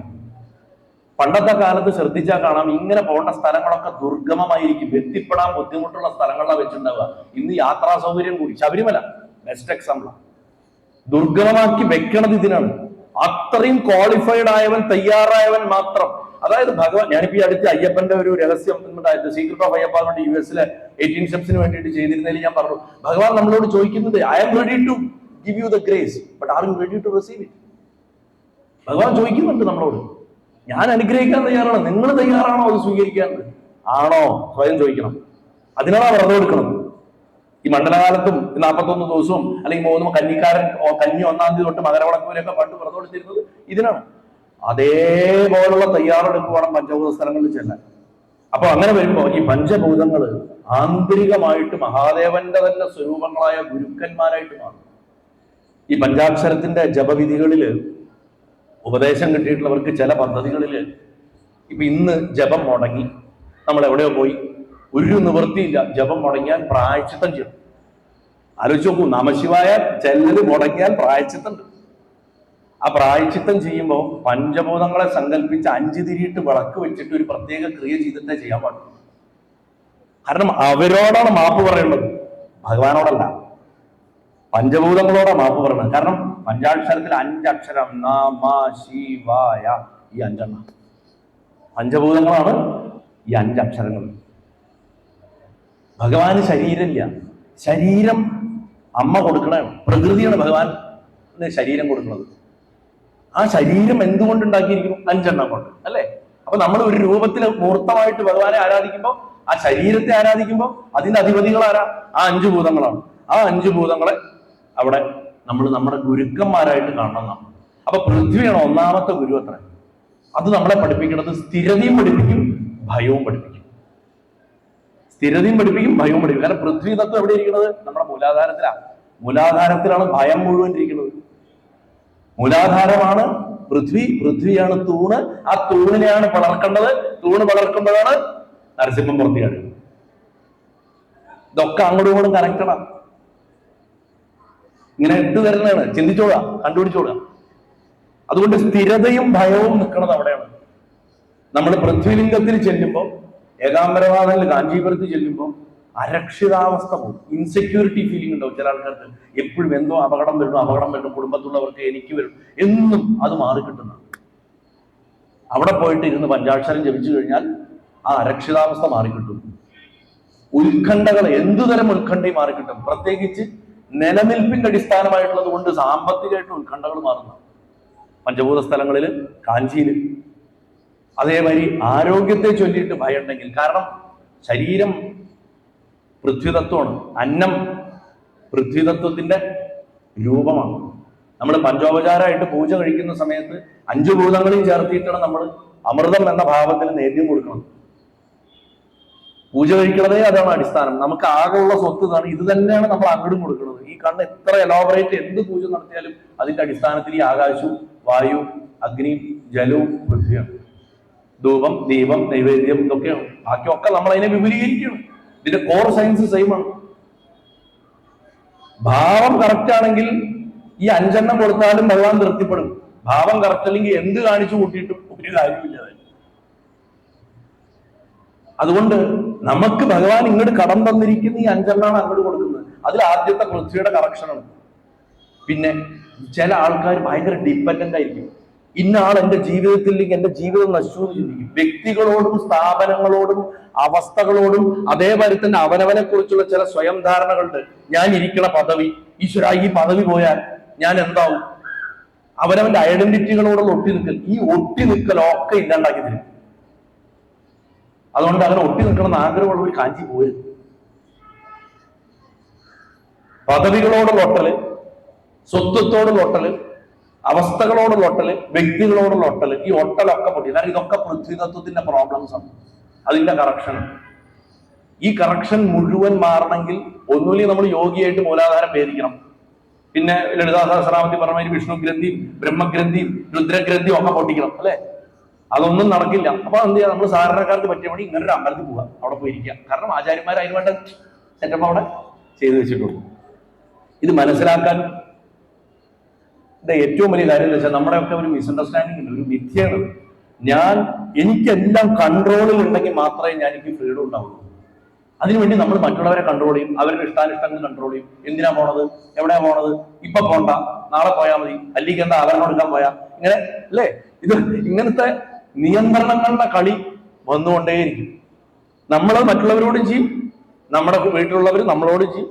കൺട്രോളിലാണ് ബലം നിൽക്കണമെന്ന് വിചാരിക്കുന്ന വ്യക്തികൾ ഈ ഭൂമിയ തത്വം പഴച്ചവരെ അവരെ കൊണ്ടിട്ട് കാഞ്ചിയിൽ തൊഴിക്കുന്നത് വളരെ നല്ലതാണ്. സ്ഥിരത എന്നുള്ളത് വാസ്തവത്തിൽ സാഹചര്യങ്ങൾ കൊണ്ടല്ല ഉണ്ടാവുന്നത്. നമ്മൾ പറയില്ല ആ സാഹചര്യത്തിൽ എനിക്ക് നല്ല മനോബലം ഉണ്ടായിരുന്നു, പക്ഷെ ഇപ്പൊ എന്നെ കൊണ്ട് പറ്റണില്ല എന്ന്. അത് സ്ഥിരതയല്ല. പണ്ട് നിങ്ങൾക്കില്ല, എപ്പോഴും ഇല്ല. യഥാർത്ഥ സ്ഥിരതയുള്ളവൻ അത് അസ്തിത്വത്തിലുണ്ടാവും, അവന്റെ എക്സിസ്റ്റൻസിലുണ്ടാവും. അങ്ങനെയുള്ള ഏറ്റവും പ്രധാനപ്പെട്ട ആള് അകത്തിരിക്കുന്നു. അതുകൊണ്ട് സ്ഥിര സ്ഥാണു, ശിവസഹസ്രനാമത്തിലുള്ള വാക്കാണ് സ്ഥിര. ആ സ്ഥിരത ഉള്ളതുകൊണ്ടാണ് ത്രിപുരം തകർക്കാൻ പറ്റിയത്. 3 പുരങ്ങളെ ഒരൊറ്റ അമ്പുകൊണ്ട് ആ ഒരു ഫ്രാക്ഷൻ ഓഫ് എ സെക്കൻഡിൽ അടിച്ചു കളയാൻ പറ്റണമെങ്കിൽ അത്ര സ്ഥിരമായിരിക്കണം. ആ സ്ഥിരത അകത്ത് ആത്മാവിലകട്ടുള്ളത്. അല്ലാണ്ട് അന്ന് എനിക്ക് അത്ര സ്ഥിരത ഉണ്ടായിരുന്നു, ഇപ്പൊ എനിക്ക് അത്ര സ്ഥിരതയില്ല, നിങ്ങൾക്ക് ഒരു കാലത്ത് സ്ഥിരത ഉണ്ടായിരുന്നില്ല എന്ന് നമ്മൾ മനസ്സിലാക്കണം. ഇതിന്ന് നമ്മൾ എന്താ പഠിക്കേണ്ടതെന്ന് വെച്ച് കഴിഞ്ഞാൽ, ഒന്നിനെയും മുറുക്കി പിടിക്കാണ്ട് തന്നെ എനിക്ക് നിലനിൽക്കാൻ കഴിയും. കാരണം ഞാൻ ആ ആത്മസ്വരൂപമാണ്, ഞാൻ ശിവനാണ്. ഈ ബോധം കാഞ്ചിയിലെ ക്ഷേത്ര ദർശനം കൊണ്ട് നമ്മളെ പോലുള്ള സാധാരണ ഗൃഹസ്ഥർക്ക് കിട്ടും. അതാണ് അതിന്റെ ഗ്രേറ്റ്നെസ് എന്ന് പറയുന്നത്. അതേമാതിരി ജലം നമ്മളെ വികാരങ്ങളെ, അതുമാതിരി ആഗ്രഹങ്ങളെയും പഠിപ്പിക്കും. ആസക്തി എന്ന് പറയും. വികാരങ്ങളും ആസക്തി പരിഹരിക്കുമ്പോൾ അതിന് വൈകാരികമായിട്ടുള്ള തളർച്ച മാറ്റിത്തരും, ദുഃഖം മാറ്റിത്തരും. മറ്റുള്ളവരെ ആശ്രയിക്കുന്നത്, കുറ്റബോധം, ബന്ധങ്ങളിലുള്ള അസ്ഥിരത, ഇതൊക്കെ മാറിക്കിട്ടും. കാരണം പല ആൾക്കാരും കരുതുന്നത് എന്താ വെച്ചാൽ, ഞാൻ ഇതിൽ പെട്ട് മുങ്ങിപ്പോവാണല്ലോ, കരകാണാത്ത കടലിൽ പെട്ട അവസ്ഥയിലാണല്ലോ ഞാനെന്ന് ചിന്തിക്കുന്നത് ജലതത്വത്തിന്റെ ഇംബാലൻസ് ഉള്ളവരാണ്. ഇത് മാറ്റിത്തരും. അവിടെ പോയി കഴിഞ്ഞാൽ തടസ്സമില്ലാത്ത ഒഴുക്ക്, തകർച്ച വരാത്ത, ഒരിക്കലും മാറാത്ത ഭക്തി. ചില ആൾക്കാരുണ്ട് ജീവിതത്തിൽ പ്രശ്നങ്ങൾ വന്നു കഴിഞ്ഞാൽ പിന്നെ അവർക്ക് ഭക്തിയില്ല, അവർക്ക് ഭക്തി ഉണ്ടാവില്ല. അത് ഭക്തി ആയിരുന്നില്ല ഓട്ടോമാറ്റിക്കലി. ഭക്തി ആണെങ്കിൽ പൂന്താനത്തിനെ പോലെ ആവുള്ളൂ. ഉറപ്പായിട്ടും പറയും, ഇത് എന്റെ കർമ്മം തീർക്കാൻ വേണ്ടി നീ ചെയ്തു തന്നതല്ലേ ഗുരുവായൂരപ്പ എന്ന് പറഞ്ഞ് പഠിപ്പിച്ചു. അത് സ്വയം ഉൾക്കൊള്ളൂ. പിന്നെ ഉടമസ്ഥാവകാശം കാണിക്കില്ല, ഒന്നിന്റെ മുകളിൽ ഓണർഷിപ്പ് വയ്ക്കില്ല. ഇതെന്റെ, ഞാൻ ചെയ്തത്, ഞാൻ എന്താ പറയാ പണിതത്, ഇങ്ങനത്തെ യാതൊരു ഉടമസ്ഥാവകാശം ഉണ്ടാവില്ല. ഇത് നമുക്ക് കിട്ടേണ്ട, ഇത് അവിടെ ചെല്ലുമ്പോൾ നമുക്ക് കിട്ടണം എന്താ വെച്ചാൽ, ഒരു വികാരവും തടവറയല്ല, അതൊരു കടന്നു പോകുന്ന ഒരു പാസിംഗ് ക്ലൗഡ് മാത്രമാണ്. ഈ ശരീരം എടുത്തതുകൊണ്ട് നമ്മൾ ആ ഇമോഷൻ അനുഭവിച്ചേ പറ്റൂ. അത് പക്ഷെ കടന്നു പോകുന്നത് മാത്രമാണെന്ന് ജലലിംഗം, അപ്പുലിംഗം നമുക്ക് പഠിപ്പിച്ചു തരുന്നു. അവിടെ പോയി കഴിഞ്ഞാൽ നമുക്ക് കിട്ടണതാണ് എന്നെ തന്നെ നഷ്ടപ്പെടുത്താണ്ട് എനിക്ക് ആഴത്തിൽ സ്നേഹിക്കാൻ പറ്റുന്നത്. ലോകത്തിൽ നമുക്ക് പറ്റുന്ന ഏറ്റവും വലിയ അപകടം, നമ്മൾ ഒരാളെ അങ്ങോട്ട് കയറിയിട്ട് അവിടെ ബ്ലൈൻഡ് ആയിട്ട് സ്നേഹിക്കും. പക്ഷെ അതിൽ in that process we lose ourselves. നമ്മൾ നമ്മളെ നഷ്ടപ്പെടുത്തിയിട്ടാണ് സ്നേഹിക്കുന്നത്. അത് തെറ്റാണ്, അത് അങ്ങനെയല്ല വേണ്ടതെന്ന് മഹാദേവൻ അവിടെ പഠിപ്പിക്കുന്നതാണ്. കാരണം ഇതൊക്കെ ജലത്തിന്റെ സ്വഭാവമാണ്. ഈ മറന്ന് സ്നേഹിക്കുക എന്നുള്ളത്, ജലം അങ്ങനെയല്ലേ, എവിടേക്ക് ആഴം കണ്ടോ അവിടേക്ക് അങ്ങോട്ട് കുത്തി ഒഴുകിയ ഒരു പോക്കാണ് അല്ലേ. ആ പോക്കിനെ നിയന്ത്രിപ്പിക്കുകയാണ് ശരീരത്തിൽ. പിന്നെ വരുന്നത് അഗ്നിയാണ്. അഗ്നി ഈഗോ, അഹംഭാവം, പരിവർത്തനം, ട്രാൻസ്ഫോർമേഷൻ, കോപം, അമിതമായിട്ടുള്ള ഓവർ വർക്ക് ചെയ്തിട്ട് അധ്വാനം കൊണ്ട് തളർച്ച വരിക, ടയേർഡാവുക. അതേപോലെ അധികാരത്തിന്റെ വടംവലികൾ, കഠിനമായിട്ടുള്ള സംസാരം, അതുമാതിരി ചില ആൾക്കാരുടെ വാക്കുകൾ അങ്ങനെയാണ്, ഭയങ്കര രൂക്ഷമായിരിക്കും. അതുമാതിരി എപ്പോഴും ജയിക്കണം, എന്തിലും ജയിക്കണം. ചില നേരങ്ങളിൽ നമ്മൾ ജയിക്കണം, ചില നേരങ്ങളിൽ നമ്മൾ മറ്റൊരാളെ ജയിക്കാൻ അനുവദിക്കണമെന്ന് ചിന്തിച്ചാൽ മതി. ചൊവ്വയ്ക്കുള്ള ഏറ്റവും നല്ല പരിഹാരം എന്താന്ന് പറയും, ചൊവ്വാദോഷം മാറാൻ. ചില നേരങ്ങളിൽ നമ്മൾ ജയിക്കണം, ചില നേരങ്ങളിൽ മറ്റുള്ളവരെ ജയിക്കാൻ അനുവദിക്കണം. അല്ലാണ്ട് മുരുകനെ പ്രാർത്ഥിച്ചിട്ടോ കാളിയെ പ്രാർത്ഥിച്ചിട്ടോ കാര്യമില്ല ഈ ആറ്റിറ്റ്യൂഡ് വരാതെ. അപ്പോ അഗ്നിയുടെ കുറവ്, അഗ്നി ഉണ്ടാക്കുന്ന പ്രശ്നങ്ങൾ, ഈ പറഞ്ഞ പ്രശ്നങ്ങളൊക്കെ സോൾവ് ചെയ്യാൻ നമുക്ക് പറ്റുന്നത് അവിടെ ചെല്ലുമ്പോഴാണ്. കാരണം ചില ഈ അഗ്നിയുടെ പ്രോബ്ലം ഉള്ള ആൾക്കാർക്ക് ഏറ്റവും കൂടുതൽ ഞാൻ എപ്പോഴും എന്നെ പ്രൂവ് ചെയ്തുകൊണ്ടിരിക്കണം എന്നൊരു തോന്നലുണ്ടാവും. എപ്പോഴും ഞാൻ തെളിയിച്ചുകൊണ്ടിരിക്കണം എന്നൊരു തോന്നലുണ്ടാവും. അഗ്നിയുടെ പ്രശ്നങ്ങൾ അത് മാറ്റിത്തരും. തിരുവണ്ണാമല പോയി കഴിഞ്ഞാൽ തീവ്രത ഉണ്ടാവും, ഇന്റൻസിറ്റി ഉണ്ടാവും. അതുമാതിരി നമ്മൾക്ക് ഓപ്പണായിട്ട് സംസാരിക്കാൻ സാധിക്കും. അതേപോലെ തന്നെ അഹംഭാവം ശുദ്ധമായിട്ട് ഇല്ലാണ്ടാവും. അതേപോലെ അഗ്നിയുടെ സ്വഭാവം വരും. എന്താ അഗ്നിയുടെ സ്വഭാവം? അഗ്നി ഒരിക്കലും നമ്മളെ സുഖിപ്പിക്കില്ല, ആശ്വസിപ്പിക്കില്ല. ഒന്നുമില്ല കത്തിക്കും, അല്ലെങ്കിൽ നല്ല തെളിച്ചം തരും, വെളിച്ചമായിട്ട്. അല്ലെ, തീ അങ്ങനെയല്ലേ? തീ കത്തി കഴിഞ്ഞാൽ അതിന്റെ വെളിച്ചത്തിൽ നമുക്ക് നന്നായി കാണാൻ പറ്റും, ഇല്ലെങ്കിൽ അത് എരിച്ച് ഇല്ലാതാക്കി. ഇങ്ങനെ രണ്ട് എക്സ്ട്രീംസ് ആണ്. അപ്പൊ അതവിടെ കൃത്യമായിട്ട് കിട്ടും. അവിടെ നിന്ന് നമ്മളൊരു ഗൃഹസ്ഥം പഠിക്കേണ്ടതെന്ന് വെച്ചാൽ എനിക്ക് എന്നെയോ മറ്റൊരാളെയോ ദഹിപ്പിക്കാതെ തന്നെ ഈ കർമ്മം ഈശ്വരാർപ്പണമായിട്ട് ചെയ്യാൻ പറ്റും. അതായത് എനിക്കൊരു കോട്ടം വരാതെയോ മറ്റൊരാൾക്കൊരു കോട്ടം വരാതെയോ ഇത് ചെയ്യാൻ സാധിക്കും എന്ന്. പിന്നെ വരുന്നത് വായുവാണ് ഉത്കണ്ഠ. അതുമാതിരി നിയന്ത്രണം, എല്ലാത്തിനും ഉള്ളിലൊരു പിടുത്തം, തുറന്നിടപെടാൻ പറ്റായ ഒരു കാര്യത്തിലും ഓപ്പൺനെസ് ഇല്ലാണ്ടാവുക, മനസ്സ് ക്ലോസ്ഡ് ആവുക. അതിന്റെ ഫലമാണ് വായു അങ്ങനെയാണ് ചലിച്ചുകൊണ്ടിരിക്കുന്നത്. എപ്പോഴും ഡിസ്റ്റർബ്ഡ് ആയിരിക്കും, അസ്വസ്ഥത, തീരുമാനമെടുക്കാനുള്ള ബുദ്ധിമുട്ട്. അതേമാതിരി തന്നെ ശ്വാസത്തിന്റെ തടസ്സങ്ങൾ, ആത്മീയമായിട്ടുള്ള ആശയക്കുഴപ്പം. ഈ മന്ത്രം മതിയോ, ആ അമ്പലത്തിൽ പോണോ, ഈ ദേവതയാണോ, ഇതൊക്കെ വായുവിന്റെ പ്രശ്നമാണ്. വായു എന്ന് പറഞ്ഞാൽ automatically it is connected to Shani. വായുവും ശനിയും എപ്പോഴും അന്യോന്യം കണക്റ്റഡ് ആയിരിക്കും, യാതൊരു സംശയമില്ല. അതിൽ ഏറ്റവും പ്രധാനപ്പെട്ട തെറ്റിദ്ധാരണ എന്താ വെച്ചാൽ ഞാനിത് എന്റെ ശ്രദ്ധ പോയില്ല എന്നുണ്ടെങ്കിൽ ഇതൊക്കെ തകർന്നു പോകും. എപ്പോഴും കൺസേൺ ടെൻഷനും ആയിരിക്കും അങ്ങനെയുള്ളവർക്ക്. അപ്പോ വായുവിന്റെ സ്ഥലം പഠിപ്പിക്കണം വെച്ചാൽ പരിഭ്രാന്തി ഇല്ലാത്ത ചലനം. ചലിച്ചില്ലെങ്കിൽ നമുക്ക് ജീവിക്കാൻ പറ്റില്ല. പക്ഷെ പരിഭ്രാന്തരാകും, സ്ട്രെസ്ഫുൾ ആയിട്ട് ചലിച്ചുകൊണ്ടിരിക്കരുത്, കാമായിട്ട് ചലിച്ചുകൊണ്ടിരിക്കുക. അകത്ത് നിശ്ചലവും പുറത്ത് ചലനവും. ഇങ്ങനെ വേണം വർക്ക് ചെയ്യാൻ. വിനയം, അതേമാതിരി താളത്തിന് കീഴടങ്ങുക, ഇത് വേണം. പിന്നെ വേണ്ടത് പരിവർത്തനം, മാറ്റം. അത് എന്താ നമുക്ക് കിട്ടണമെന്ന് വെച്ചാൽ നിയന്ത്രണം എന്നുള്ളത് എനിക്ക് താനെ വരും, ഞാൻ ഇറങ്ങി ചെയ്താൽ മതി. അതൊരു വിശ്വാസമായിട്ട് വേണം. ഭയം എന്ന് പറയുന്നത് ഇല്ലാതെ എന്തൊക്കെ അൺസർട്ടനിറ്റീസ് വന്നാലും അനിശ്ചിതത്വങ്ങൾ വന്നാലും എനിക്ക് അതിൽ കൂടെ സഞ്ചരിക്കാൻ പറ്റും എന്ന് നമുക്ക് കാലഹസ്തിയിലെ ദർശനം കൊണ്ട് കിട്ടും. ഈ രാഹുപൂജ കഴിച്ചിട്ട് കിട്ടേണ്ടത് ഇതാണ്. ഇത് അർത്ഥം മനസ്സിലാക്കി ചെയ്താൽ എത്ര ഗുണമാണെന്ന് ആലോചിച്ച് നോക്കൂ. 5 മിനിറ്റ് കൂടെ പറയും സ്വാമി, 10 മിനിറ്റ് വൈകിട്ടാൻ തുടങ്ങിയത്. 10 മിനിറ്റ് എനിക്ക് അധികം തരണം. അപ്പം ആകാശം ശൂന്യതയും അർത്ഥവും പരിഹരിക്കപ്പെടുന്ന ജീവിത പ്രശ്നങ്ങൾ പറഞ്ഞാൽ നമുക്ക് ഈ മീനിങ്ലെസ്നെസ്, ഹോളോ ആയിട്ട് തോന്നുന്ന ഒക്കെ ശൂന്യം, എല്ലാം നേടി ഒന്നും നേടിയില്ല, ഈ തോന്നല്, ഈ പൊള്ളയായിട്ടുള്ളൊരവസ്ഥ. അതേമാതിരി എന്ത് കിട്ടിയാലും സന്തോഷമില്ല, ഒരു വിരക്തി. കേതു ദശയുള്ളവർക്ക് അത് ഭയങ്കരമായിരിക്കും. കേതു അതിന്റെ ആളാണ്. എന്ത് കിട്ടിയാലും കേതു എവിടെ ചെന്ന് നിൽക്കണോ ആ ഭാവം വിരക്തായിരിക്കും. എന്തിപ്പോ കാര്യം ഇതൊക്കെ കിട്ടിയിട്ട് എന്ന് തോന്നും. ആ വിരക്തി ഈ ആകാശതത്വത്തിലാണ്. അതുകൊണ്ട് തന്നെയാണ് കേതു മോക്ഷകാരകനും ആവുന്നത്. അതിന്റെ ഗുണമാണ്. വിരക്തി വന്ന മോക്ഷം കിട്ടും, അല്ലേ? കേതുവിന്റെ അധിപത്യം ആർക്കാ? ഗണപതിക്കാ. ഗണപതി ഭഗവാൻ ശുദ്ധബുദ്ധി, വികാരങ്ങളില്ല. ആലോചിച്ച് നോക്കൂ, എന്തും ഭക്ഷിക്കണവനാ, പക്ഷെ മോക്ഷം തരുന്നവനുമാണ്. അപ്പോ ശൂന്യത, സന്തോഷമേ ഉണ്ടാവാത്ത വിരക്തി, ആത്മീയമായിട്ടുള്ള വരൾച്ച. നമ്മൾ പലരും വിചാരിക്കണം വിരക്തി എന്ന് പറയുന്നത് ആത്മീയമായിട്ടുള്ള ലക്ഷണമാണെന്നാണ്. യഥാർത്ഥ ആത്മീയമായിട്ടുള്ള വിരക്തിയിൽ സന്തോഷമുണ്ട്. തിരിച്ചറിയാനുള്ള മാർഗമാണ്. മറ്റേത് നിരാശയെന്ന് ഉണ്ടാവുന്നതാണ്. കിട്ടാണ്ട് കുറെ അടി കിട്ടിയിട്ടും എനിക്കിതൊക്കെ മടുത്തു എന്ന് പറയും. കേട്ട് കഴിഞ്ഞാൽ എന്തോ അപ്പോഴേക്കും കാവിയിട്ട് പോവാൻ തയ്യാറായി എന്നാ വിചാരിക്കുക. അങ്ങനെയല്ല, അത് എസ്കേപ്പിസാണ്. പാകമായിട്ടേ കാവിയിടാൻ പാടും. പാകമല്ലാണ്ട് കാവിയിട്ട് കഴിഞ്ഞാൽ പുലിവാല. അപ്പോ ഈ ആകാശതത്വമാണ് അവിടെ കുഴപ്പമുണ്ടാക്കണം. സന്തോഷമില്ലാത്ത വിരക്തി, ആത്മീയമായിട്ടുള്ള വരൾച്ച, സ്പിരിച്വൽ ഡ്രൈനസ്, പിന്നെ അർത്ഥം നഷ്ടപ്പെടുക, അറിയുന്ന കാര്യങ്ങളൊക്കെ വികലമായിട്ട് ഉൾക്കൊള്ളുക. ഇനി ഒരാളൊരു ഗുരുനാഥം എന്ന് പറഞ്ഞു തന്നാൽ പോലും അത് മനസ്സിലാക്കാൻ പറ്റായ. ഇതിൽ വരുന്ന ഏറ്റവും വലിയ അപകടം എന്താ വെച്ചാൽ ഒന്നിനും അർത്ഥമില്ല എന്ന് തോന്നുമ്പോൾ പിന്നെ പറയണേ ഇതൊക്കെ ഇല്ലാത്തതാ, ഇതൊന്നും യാഥാർത്ഥ്യമല്ല. പൂജ, ഒരു അമ്പലത്തിൽ പോക്ക്, ഒരു ആരാധന, ഭക്തിയിൽ നഷ്ടപ്പെട്ടു, ആ വിശ്വാസം നഷ്ടപ്പെട്ടു, ഈ വിശ്വാസം നഷ്ടപ്പെട്ടു, ജനാധിപത്യത്തിൽ വിശ്വാസം നഷ്ടപ്പെട്ടു, എല്ലാത്തിലും വിശ്വാസം നഷ്ടപ്പെട്ടു. അതോട് പറഞ്ഞു പിന്നെ ഇതൊന്നും യഥാർത്ഥമല്ല, ഇതൊന്നും യഥാർത്ഥമല്ല. ആകാശത്തിന്റെ ആ സ്ഥലത്ത് നമ്മൾ ചെല്ലുമ്പോൾ, ചിദംബരത്ത് നമ്മൾ ചെല്ലുമ്പോൾ പഠിക്കുന്ന ഒന്നാമത്തെ കാര്യം സൈലൻസ്, നിശബ്ദത, ഇന്റേണൽ സൈലൻസ്, പുറത്തെ സൈലൻസ് അല്ല. ഇപ്പൊ ഞാൻ പല തമാശയ്ക്ക് പറയുന്നത്, ഗുരുവായൂരൊക്കെ പണ്ട് ഞാൻ ഷൂട്ട് ചെയ്യുന്ന കാലത്ത് ചില അമ്മമാര്, ഞാൻ ആ പരിചയമുണ്ട്, അപ്പൊ ഞാൻ ആ ഗോപുരത്തിലൊക്കെ ചിലപ്പോൾ നിൽക്കുന്ന സമയമായിരിക്കും തൊഴും. അപ്പൊ എന്താ എപ്പോ വന്നു എന്നൊക്കെ ചോദിച്ചാൽ ഒരു കടലാസ് എടുക്കും, കാണിക്കും മൗനവ്രതം എന്നൊക്കെ കാണിക്കും. കുറച്ചു നേരം കഴിഞ്ഞ് കഴിഞ്ഞാൽ അവിടെ പായസത്തിന്റെ അവിടെ നിന്നിട്ട് അടിവുണ്ടോ ഇത് ആത്മീയത്തിന്. അപ്പൊ നമുക്ക് മൗനം എവിടെയാ? ഈ വൈഖരി ഇല്ലാണ്ടാക്കൽ മാത്രമാണോ മൗനവ്രതം?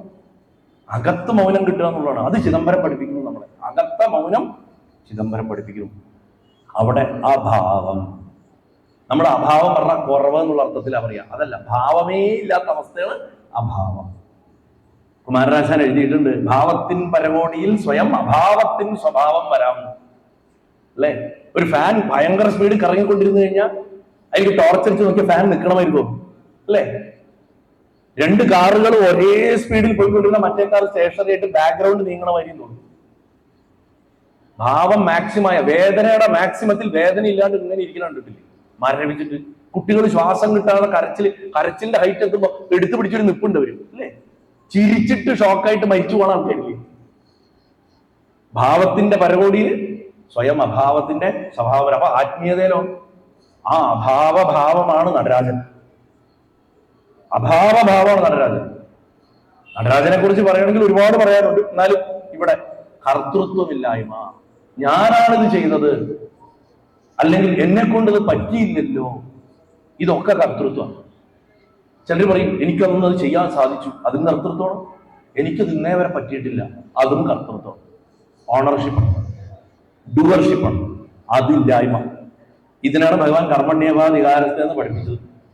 ഇത് പഠിക്കേണ്ടത് ആകാശലിംഗത്തിൽ പോയിട്ടാണ്. അവിടെ ചെന്ന് ഇരുന്നിട്ടാണ് അത് മനസ്സിലാക്കേണ്ടത്. ഇത് ഏറ്റവും പ്രയാസമേറിയിട്ടുള്ള സ്ഥലമാണ്, ഏറ്റവും പരീക്ഷണത്തിന് വിധേയമാവുന്ന സ്ഥലമാണ്. കാരണം ഇത് നിരീക്ഷിക്കണവനെ പോലും ഇല്ലാണ്ടാക്കും. ഇത് കാണാനാണല്ലോ പോണം, ഈ അനുഭവിക്കാൻ പോണം, നമ്മളെ തന്നെ ഇത് ഇല്ലാണ്ടാക്കി കളയും. അതുകൊണ്ടാണ് ഇത് ഏറ്റവും ഡിഫിക്കൽട്ടാണെന്ന് പറഞ്ഞത്. ഇത് വളരെ ശ്രദ്ധിച്ച് മനസ്സിലാക്കണം.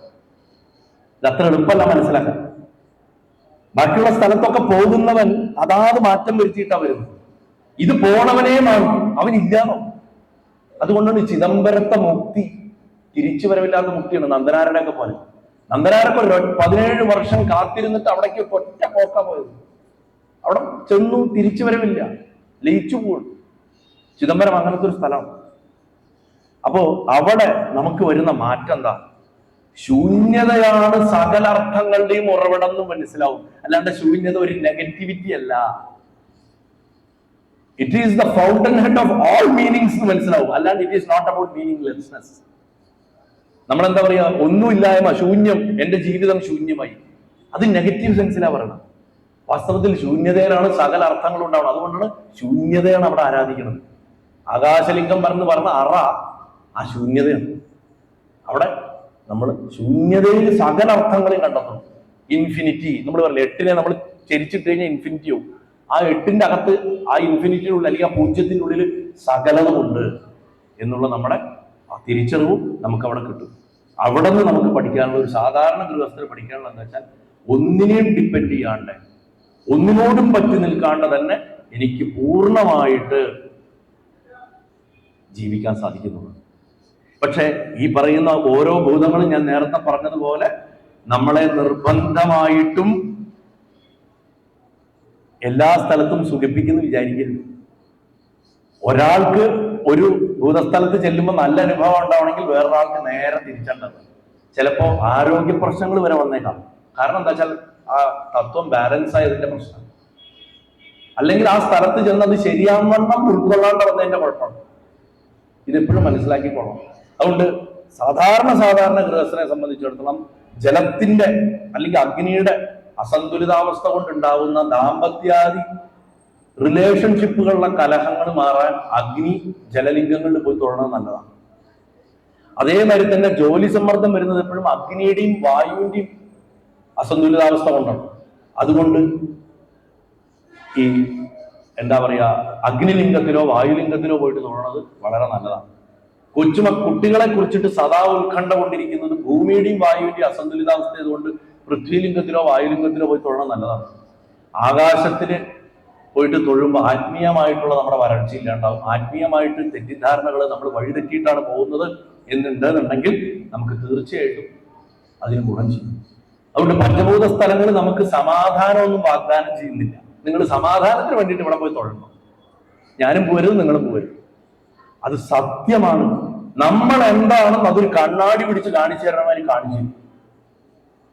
അതിൽ കണ്ടിട്ട് പേടിക്കാം, സന്തോഷിക്കാം. സത്യത്തിനെ എതിർക്കാതിരിക്കുക എന്നുള്ളതാണ് അതിന് നമ്മൾ മനസ്സിലാക്കണം. കാരണം സത്യത്തെ എതിർക്കാതിരുന്നാൽ മാത്രമേ സമാധാനം ഉണ്ടാവുള്ളൂ. അല്ലാതെ ഭാഗവതം വായിച്ചിട്ട് 5000 സപ്താഹം കേട്ടാലും കാര്യമില്ല. സത്യം പരം ധീമഹി എന്നതിൽ ഉദ്ഘോഷിച്ചിരിക്കുന്നത് ആ സത്യത്തിനെ നമ്മുടെ നേർക്കങ്ങോട്ട് പിടിച്ച് കാണിച്ചിട്ടുണ്ട്. അതിനെ ധൈര്യപൂർവ്വം അംഗീകരിക്കുമ്പോഴാണ് നമുക്ക് സാക്ഷാത്കാരം കിട്ടുന്നത്. അതുകൊണ്ട് പൃഥ്വിലിംഗം നിങ്ങളെ ശാരീരികമായിട്ടുള്ള ഭയങ്ങളിൽ നിന്ന്, ചിലർക്ക് ബോഡി കോൺഷ്യസ്നസ് ഭയങ്കരമായിരിക്കും. എനിക്ക് എന്തെങ്കിലും സംഭവിക്കുമോ, സൗന്ദര്യം, മുടി, അത് ഇത് മറ്റേത് കഷണ്ടിയായി, തൊലി ചൊളിഞ്ഞു, കണ്ണു പൊഴിഞ്ഞു, ഇങ്ങനെ ശാരീരികമായിട്ടുള്ള ഒബ്സഷൻ കൂടുതലാണെന്നുണ്ടെങ്കിൽ ശാരീരിക ഭയത്തു നിന്നുള്ള മുക്തി നിങ്ങൾക്ക് ഏകാംബരനാഥനെ തൊഴുമ്പോൾ തന്നിരിക്കും. ആത്മീയ തലത്തിൽ ചിന്തിച്ചാൽ ഞാൻ ഈ ശരീരമാണ്, ഈ ശരീരം തകർന്നാൽ ഞാൻ ഇല്ലാണ്ടാവും എന്നുള്ള അജ്ഞാനം ഇല്ലാണ്ടാവും. അതുകൊണ്ട് പൃഥ്വിലിംഗം ശരീരത്തിനെ നിഷേധിക്കുന്നില്ല, പക്ഷെ ശാരീരികമായിട്ടുള്ള സാന്നിധ്യത്തിന്, നമ്മുടെ ശരീരത്തിലിരിക്കുന്ന ചൈതന്യത്തിന്റെ ശക്തി എന്താന്ന് അത് നമുക്ക് കാണിച്ചു തരും. അല്ലാണ്ട് ശരീരത്തിനെ നിരാകരിക്കുന്നില്ല. ഓ നീ ശരീരം കളഞ്ഞോ എന്നല്ല പറയണത്. നീ അമൃതസ്യ പുത്ര എന്ന് അർജുനന്റെ മുഖത്ത് നോക്കിയിട്ട് ഗുരുവായൂരപ്പൻ വിളിച്ച എന്താണോ അതെന്താന്ന് അവിടെ മനസ്സിലാവും. അതിനുവേണ്ടി ശരീരത്തിനെ നന്നായിട്ട് വെക്കണം. അതുള്ള സിദ്ധമായി നമ്മളെ പഠിപ്പിച്ച് എന്തിനാണ് 100 വർഷവും 200 വർഷവും ജീവിക്കാനുള്ള കായകൽപ്പൊക്കെ അവരുണ്ടാക്കിയത്? എന്തിനാണ് കുടിപ്രാവേശികം ഉണ്ടാക്കിയത്? പഴയ പല്ല് കൊഴിഞ്ഞു പോയി, രോമം കൊഴിഞ്ഞു പോയി, ചെറുപ്പം വരാൻ, ലൈംഗിക സുഖങ്ങൾ അനുഭവിക്കാനാണോ? അല്ല. കാരണം 100 വർഷമൊന്നും പോരാ അകത്തിരിക്കുന്ന ആളെ സാക്ഷാത്കരിക്കാൻ. ഇവിടെ 20 വയസ്സാകുമ്പോഴേക്കും നമസ്കരിക്കാൻ പറ്റുന്നില്ല ഇപ്പൊ ആൾക്കാർക്ക്, മുട്ട് വളയണില്ല. അപ്പൊ മണിക്കൂർ കണക്കിന് ഇരിക്കാനും നമസ്കരിക്കാനും ഒക്കെ സാധിക്കണമെങ്കിൽ അത്ര ബലമുള്ള ശരീരം വേണം. അതിനാണ് അതിന് സിദ്ധവൈദ്യം ഉണ്ടാക്കിയത് തന്നെ. അതുകൊണ്ട് ഏത് ഭാരതീയ ശാസ്ത്ര പദ്ധതിക്കും ആധ്യാത്മിക ലക്ഷ്യമുള്ളത്, ഇവിടെയും ആധ്യാത്മിക ലക്ഷ്യമുള്ളത്. അതുകൊണ്ട് പൂർണ്ണമായിട്ടും ശരീരം എന്താ പറയുക, ഭാരമുള്ളതായിരിക്കുമ്പോഴും നമുക്ക് ദേഹത്തിനൊരു വെയിറ്റ് നമുക്ക് ഫീൽ ചെയ്യുമ്പോഴും നമ്മുടെ ഉള്ളിലുള്ള ബോധം, അവയർനെസ് തൂവല് പോലെ ഭാരമില്ലാത്തതാണെന്നുള്ള ബോധം നമുക്ക് ഉണ്ടാക്കി തരും. അതുകൊണ്ട് നമുക്ക് എക്സിസ്റ്റൻഷ്യൽ ഫിയറിന്, അസ്തിത്വത്തിൽ നിന്നുള്ള ഭയത്തിൽ നിന്നുള്ള മോചനം പൃഥ്വിലിംഗം നമുക്ക് തരും. ഈ ശരീരത്തിനെ ഭൂമി താങ്ങുന്നുണ്ട്, പക്ഷെ നമ്മൾ നിലനിൽക്കുന്നത് ഈ ശരീരത്തിനെ ആശ്രയിച്ചിട്ടല്ല എന്ന് നമുക്ക് ഏകാംബരനാഥം പഠിപ്പിച്ചു തരും. ഇത് വളരെ പ്രധാനമാണ് മനുഷ്യ ജീവിതത്തിൽ. ഈ ഭൂമി നമ്മളെ താങ്ങുന്നുണ്ട്, നമ്മുടെ ശരീരത്തിനെ, പക്ഷെ ഞാൻ നിലനിൽക്കുന്നത് ഈ ശരീരത്തിനെ ആശ്രയിച്ചിട്ടല്ല. ഇതാണ് ഭഗവാൻ ഗീത പഠിപ്പിച്ചത്. ഇത് രണ്ടും ഉൾക്കൊണ്ടാലേ, ശിവൻ പഠിപ്പിക്കുന്നതും നാരായണൻ പഠിപ്പിക്കുന്നതും കൃഷ്ണൻ പഠിപ്പിക്കുന്നതും ഉൾക്കൊണ്ടാലേ ഭൂമിയിൽ നമുക്ക് അമ്മയാകുന്ന ശരീരം വെച്ച് ഭംഗിയായിട്ട് ജീവിച്ചു പോകാൻ പറ്റുള്ളൂ. അതുകൊണ്ടാണ് ശിവനും എന്താ പറയാ, ഹരിയും ഹരനും ഒன்று അത് തെരിയാതെ വായിലെ മണ്ണ് എന്ന് പറഞ്ഞതിന്റെ അടിസ്ഥാനം കിടക്കണം. അതുകൊണ്ട് ആദ്യത്തെ മുക്തി ഈ മുറുക്കി പിടിക്കാതെ എനിക്ക് നിലനിൽക്കാൻ പറ്റും, എന്റെ ശരീരബോധമില്ലാതെ തന്നെ എനിക്ക് നിലനിൽക്കാൻ പറ്റും, ആ അമൃതസ്വരൂപമായിട്ട് നമുക്ക് അവിടെ കൊണ്ട് കിട്ടും. ജലസ്ഥലത്ത് ചെല്ലുമ്പോൾ നമ്മുടെ ഇമോഷണൽ ബന്ധനങ്ങളിൽ നിന്ന് നമുക്ക് മുക്തി കിട്ടും. അപ്പുലിംഗത്തിൽ ചെല്ലുമ്പോൾ വൈകാരികമായിട്ടുള്ള ആസക്തികൾ, അത് വേണം, പോരാ പോരാ പോരാ എന്നുള്ള തോന്നൽ, ദുഃഖം, ഡിപ്രഷൻ, സിക്നസ്സുകൾ, ഓവർ എക്സ്പെക്ടേഷൻസ്, ആഗ്രഹങ്ങൾ, മാറാത്ത അംബീഷൻസ്, അതുമാതിരി പരാശ്രയത്വം, വേറൊരാളെ ഡിപ്പെൻഡ് ചെയ്ത് മാത്രം അയാളില്ലെങ്കിൽ, ഈ ജോലിക്കാരി ഇല്ലെങ്കിൽ എന്റെ വീട്ടിലെ പണി ആര് ചെയ്യും, ഇദ്ദേഹം ഇല്ലെങ്കിൽ ഞാൻ എങ്ങനെ ജീവിക്കും, എന്റെ മക്കളില്ലെങ്കിൽ ഞാൻ എങ്ങനെ, ഇങ്ങനെയുള്ള ഡിപ്പെൻഡൻസികളിൽ നിന്നൊക്കെ രക്ഷിക്കും. പിന്നെ കുറ്റബോധങ്ങളിൽ നിന്ന് ചെയ്യേണ്ട കാലത്ത് അത് ചെയ്തില്ലല്ലോ, ഇന്നത് ഞാൻ ചെയ്തു പോയല്ലോ, ഇങ്ങനത്തെ കുറ്റബോധങ്ങളെ മുഴുവൻ വേരോട് കൂടിയിട്ട് പറിച്ചു കളയും ജലസ്ഥലം. അതുകൊണ്ട് വികാരങ്ങൾ ചലിക്കും, കണ്ണുനീര് വരും, ഭക്തി ഒഴുകും, ദുഃഖം ഒരു അരുവി പോലെ ഒഴുകിപ്പോകും ജലലിംഗത്തിനെ കാണുന്ന സമയത്ത്. അതുകൊണ്ട് വികാരങ്ങള് നിങ്ങളെ ഒഴുക്കിക്കൊണ്ടുപോകാതെ അത് അതിന്റെ സ്വതന്ത്രമായിട്ടുള്ള രീതിയിൽ വരാനും പോകാനുള്ള വഴി ഉണ്ടാക്കി കൊടുക്കുക. കരയുമ്പോ കരയന്നെ വേണം, പക്ഷെ അതുകൊണ്ട് വീണുപോരും, ആ കരച്ചിൽ ഒഴുകിപ്പോരും. കോപിക്കുമ്പോ കോപിക്കണം, ആ കോപത്തിൽ അന്ധനായി പോകരുത്. സന്തോഷിക്കുമ്പോ സന്തോഷിക്കണം, മതിമറന്നു പോകരുത്. ഈ ബോധം നമുക്ക് വികാരങ്ങളുടെ നിയന്ത്രണം അവിടെ പഠിപ്പിച്ചു തരും. അഗ്നിസ്ഥലം ഞാനാണിത് ചെയ്യണേ എന്നുള്ള ഭാവത്തിനെ നിശേഷം ഭസ്മമാക്കി തരും. കർമ്മണ്യവാധികാരസ്ഥ എന്നുള്ളൊരു ശ്ലോകത്തിന് ഒരു ശിവലിംഗ പ്രതിഷ്ഠ ഉണ്ടെങ്കിൽ അത് തിരുവണ്ണാമലയിൽ ഇരിക്കണം അരുണാചലേശ്വരനാണ്.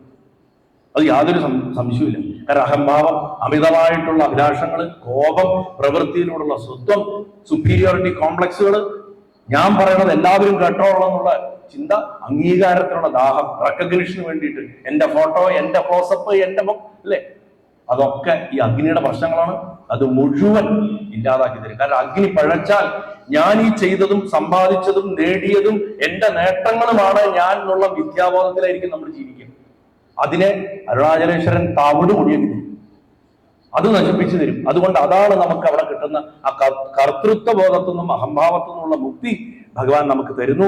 പ്രവൃത്തികൾ എന്നിൽ കൂടെ സംഭവിക്കുകയാണ്, അല്ലാണ്ട് എന്നിൽ നിന്നല്ല, ഞാനല്ല ഇത് ചെയ്യുന്നത്. ഇത് തന്നെയാണ് ഭഗവാൻ പറഞ്ഞത്, നിമിത്ത മാത്രം ഭവ സവ്യസാചിൻ പറഞ്ഞ്, ഈ വെറും നിമിത്തം മാത്രമാണ് എന്ന് പറഞ്ഞ് അവസാനിച്ചത്. വായുസ്ഥലത്തിൽ നിയന്ത്രണങ്ങളിൽ നിന്ന് ഉത്കണ്ഠയെന്നുള്ള മുക്തി നിങ്ങൾക്ക് കിട്ടും. അവിടെ എന്റെ ഇടപെടലില്ലാതെ തന്നെ ജീവിതം സുഗമമായിട്ട് ഒഴുകും. നമ്മൾ കയറിയിട്ട് കഷ്ടപ്പെട്ട് കൈയിട്ട് വരേണ്ട ആവശ്യമില്ല. അതിന് പ്രകൃതിയുടെ ഒരു താളവും ഒഴുക്കുമുണ്ട്.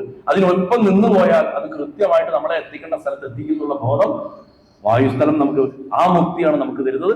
ആകാശസ്ഥലം അവസാനം നമ്മുടെ ഐഡന്റിറ്റിയും തന്നെ, ഞാൻ ഇന്നതാണ്. ഒരാളോട് നിങ്ങൾ ആരാന്ന് ചോദിച്ചാൽ ഞാൻ ഇന്നയാളുടെ മകളാണ്, മകനാണ്, അച്ഛനാണ്, അമ്മയാണ്, ഇന്ന ജോലിയിലായിരിക്കുന്നത്, ഇന്ന സ്ഥലത്താണ്. ഇതല്ലാണ്ട് നിങ്ങൾ ആരാ എന്ന് ചോദിച്ചാൽ ഇതൊന്നും അല്ലാണ്ട് പറയാനൊന്ന് ശ്രമിച്ചു നോക്കൂ. അതാണ് ചിദംബരം തന്നെ. ആകാശമാകണ വസ്ത്രം അത് ധരിച്ചവൻ, അത് ചിദംബരേശ്വരൻ. അത് സൂക്ഷ്മമായിട്ടുള്ള തത്വമാണ്. നിരീക്ഷകനാണ്, ഞാനെല്ലാം കാണുന്നവരാണെന്ന് നമുക്കൊരു ഭാവമുണ്ട്. ആ ഭാവത്തിനെ പോലെ ഒന്നും പൊളിച്ചില്ലാണ്ടാക്കി. ശ്രീവിദ്യയിൽ അത് ത്രിപുടി കണക്കുക പറയും. ഈ അവസ്ഥ നശിപ്പിച്ചു തരികയാണ്. ഞാൻ നിരീക്ഷിക്കണവനാണ് എന്നുള്ളതാണ് നമ്മുടെ അവസാനത്തെ കെട്ട്. ഒന്നിനും ഇടപെട്ടില്ലെങ്കിലും ഞാൻ കണ്ടോണ്ടിരിക്കുകയാണല്ലോ എന്നല്ലേ നമ്മൾ പറയാ. ഞാൻ ഇതിലൊന്നും ഇടപെടാറില്ല, പക്ഷെ കണ്ടോണ്ടിരിക്കണ്ടേ. അതാണ് നമ്മുടെ അവസാനത്തെ കെട്ട്. ആ കെട്ട് പൊട്ടിക്കുന്നത് ചിദംബരത്ത് വെച്ചിട്ടുണ്ട്. ഒരാളായിട്ടിരിക്കുക, ഒരു റോളിലിരിക്കുക, അമ്മയായിരിക്കുക, അച്ഛനായിരിക്കുക. അമ്മയായി പോയില്ലേ, അച്ഛനായി പോയില്ലേ, മുതലാളിയായി പോയില്ലേ, ജോലിക്കാരനായി പോയി, ഈ പോയില്ലേ എന്ന് പറയുന്ന കുടുക്കുന്ന് നമ്മൾ പൊട്ടും. ആ ഒരാളായിട്ടിരിക്കുക എന്നുള്ള അവസ്ഥയിൽ നിന്നുള്ള മോചനം, അത് ഉന്മൂലനം ചെയ്യപ്പെടുക എന്നുള്ളതല്ല, മറിച്ച് യാതൊരുവിധ കേന്ദ്രവുമില്ലാത്ത അനന്തമായിട്ടുള്ള സാന്നിധ്യമായിട്ടിരുന്നാൽ മാത്രമേ കാലദേശാവധിഭ്യാം നിർമുക്തം നിത്യമുക്തം എന്നുള്ള അവസ്ഥ എന്താണെന്ന് മനസ്സിലാവുള്ളൂ. ആ കാലദേശാവധിഭ്യാം നിർമുക്തം നിത്യമുക്തം എന്ന് ഭട്ടതിരി എഴുതി വെച്ചത് ചിദംബരത്ത് മനസ്സിലാവും. ശൈവൻ അത് മനസ്സിലാവുന്നത് ചിദംബരത്താണ്. അതുകൊണ്ടാണ് നമ്മൾ ചിദംബരത്ത് പോകേണ്ടത്. അതുകൊണ്ട് ഞാൻ സാക്ഷി പോലുമല്ല. ഭഗവാൻ ഉദ്ധവനോട് പറയണതാണ് ഇവിടെ ഓർക്കേണ്ടത്. അതുവരെ പറയണു നീ സാക്ഷിഭാവം ശീലിക്കുക, സാക്ഷിഭാവം ശീലിക്കുക, സാക്ഷിഭാവം ശീലിക്കുക എന്ന് പറഞ്ഞ അവസാനം പറയാ, ഉദ്ധവ ഈ കാണുന്ന നീയും ഞാനും ഇതും ഒന്നുമല്ല, ഞാൻ മാത്രം. സാക്ഷി പോലും ഇല്ലാണ്ടായി, സാക്ഷി പോലും ഇല്ലാണ്ടാവും. ആലോചിച്ച് നോക്കൂ. ബ്രഹ്മാവ് സൃഷ്ടിക്കണമെന്ന് തോന്നുന്നത് ബ്രഹ്മാവിന്റെ മായ, നിലനിർത്തുന്നത് തോന്നുന്നത് വിഷ്ണുവിന്റെ മായ, സംഹരിക്കണമെന്ന് തോന്നുന്നത് ശങ്കരന്റെ മായ. വാസ്തവത്തിൽ ഒന്നും സൃഷ്ടിച്ചിട്ടുമില്ല, നിലനിൽക്കുന്നില്ല, നശിച്ചിട്ടുമില്ല, ഞാൻ മാത്രമേ ഉള്ളൂ എന്ന് പറഞ്ഞ് ഭഗവാൻ അവസാനിപ്പിക്കുന്ന ആ ഭാഗം ഉണ്ടല്ലോ, അതാണ് ഞാൻ സാക്ഷി പോലുമല്ല. ആ സാക്ഷ്യം വഹിക്കൽ എവിടെയാണോ കാണുന്നത്, ഒരു തിരശീല പോലെ.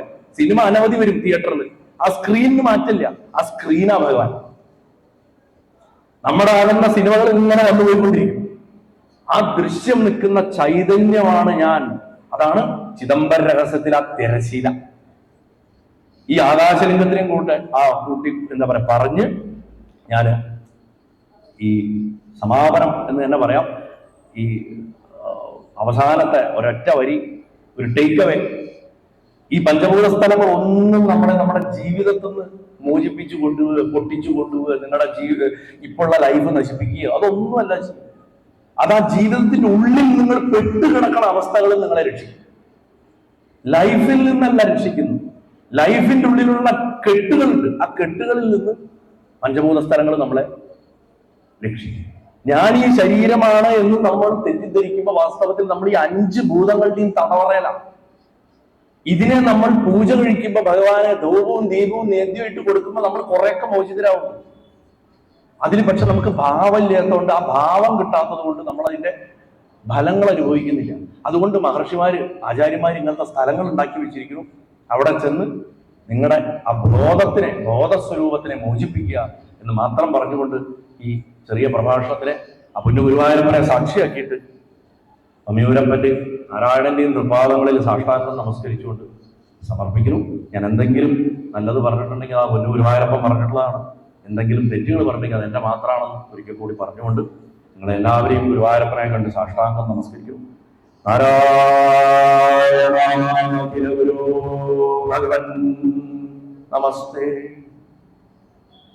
ഗുരുവായൂരപ്പ സർവേശ്വര ശംഭോ നാരായണ മഹാദേവ അമ്മേ സർവേശ്വരി.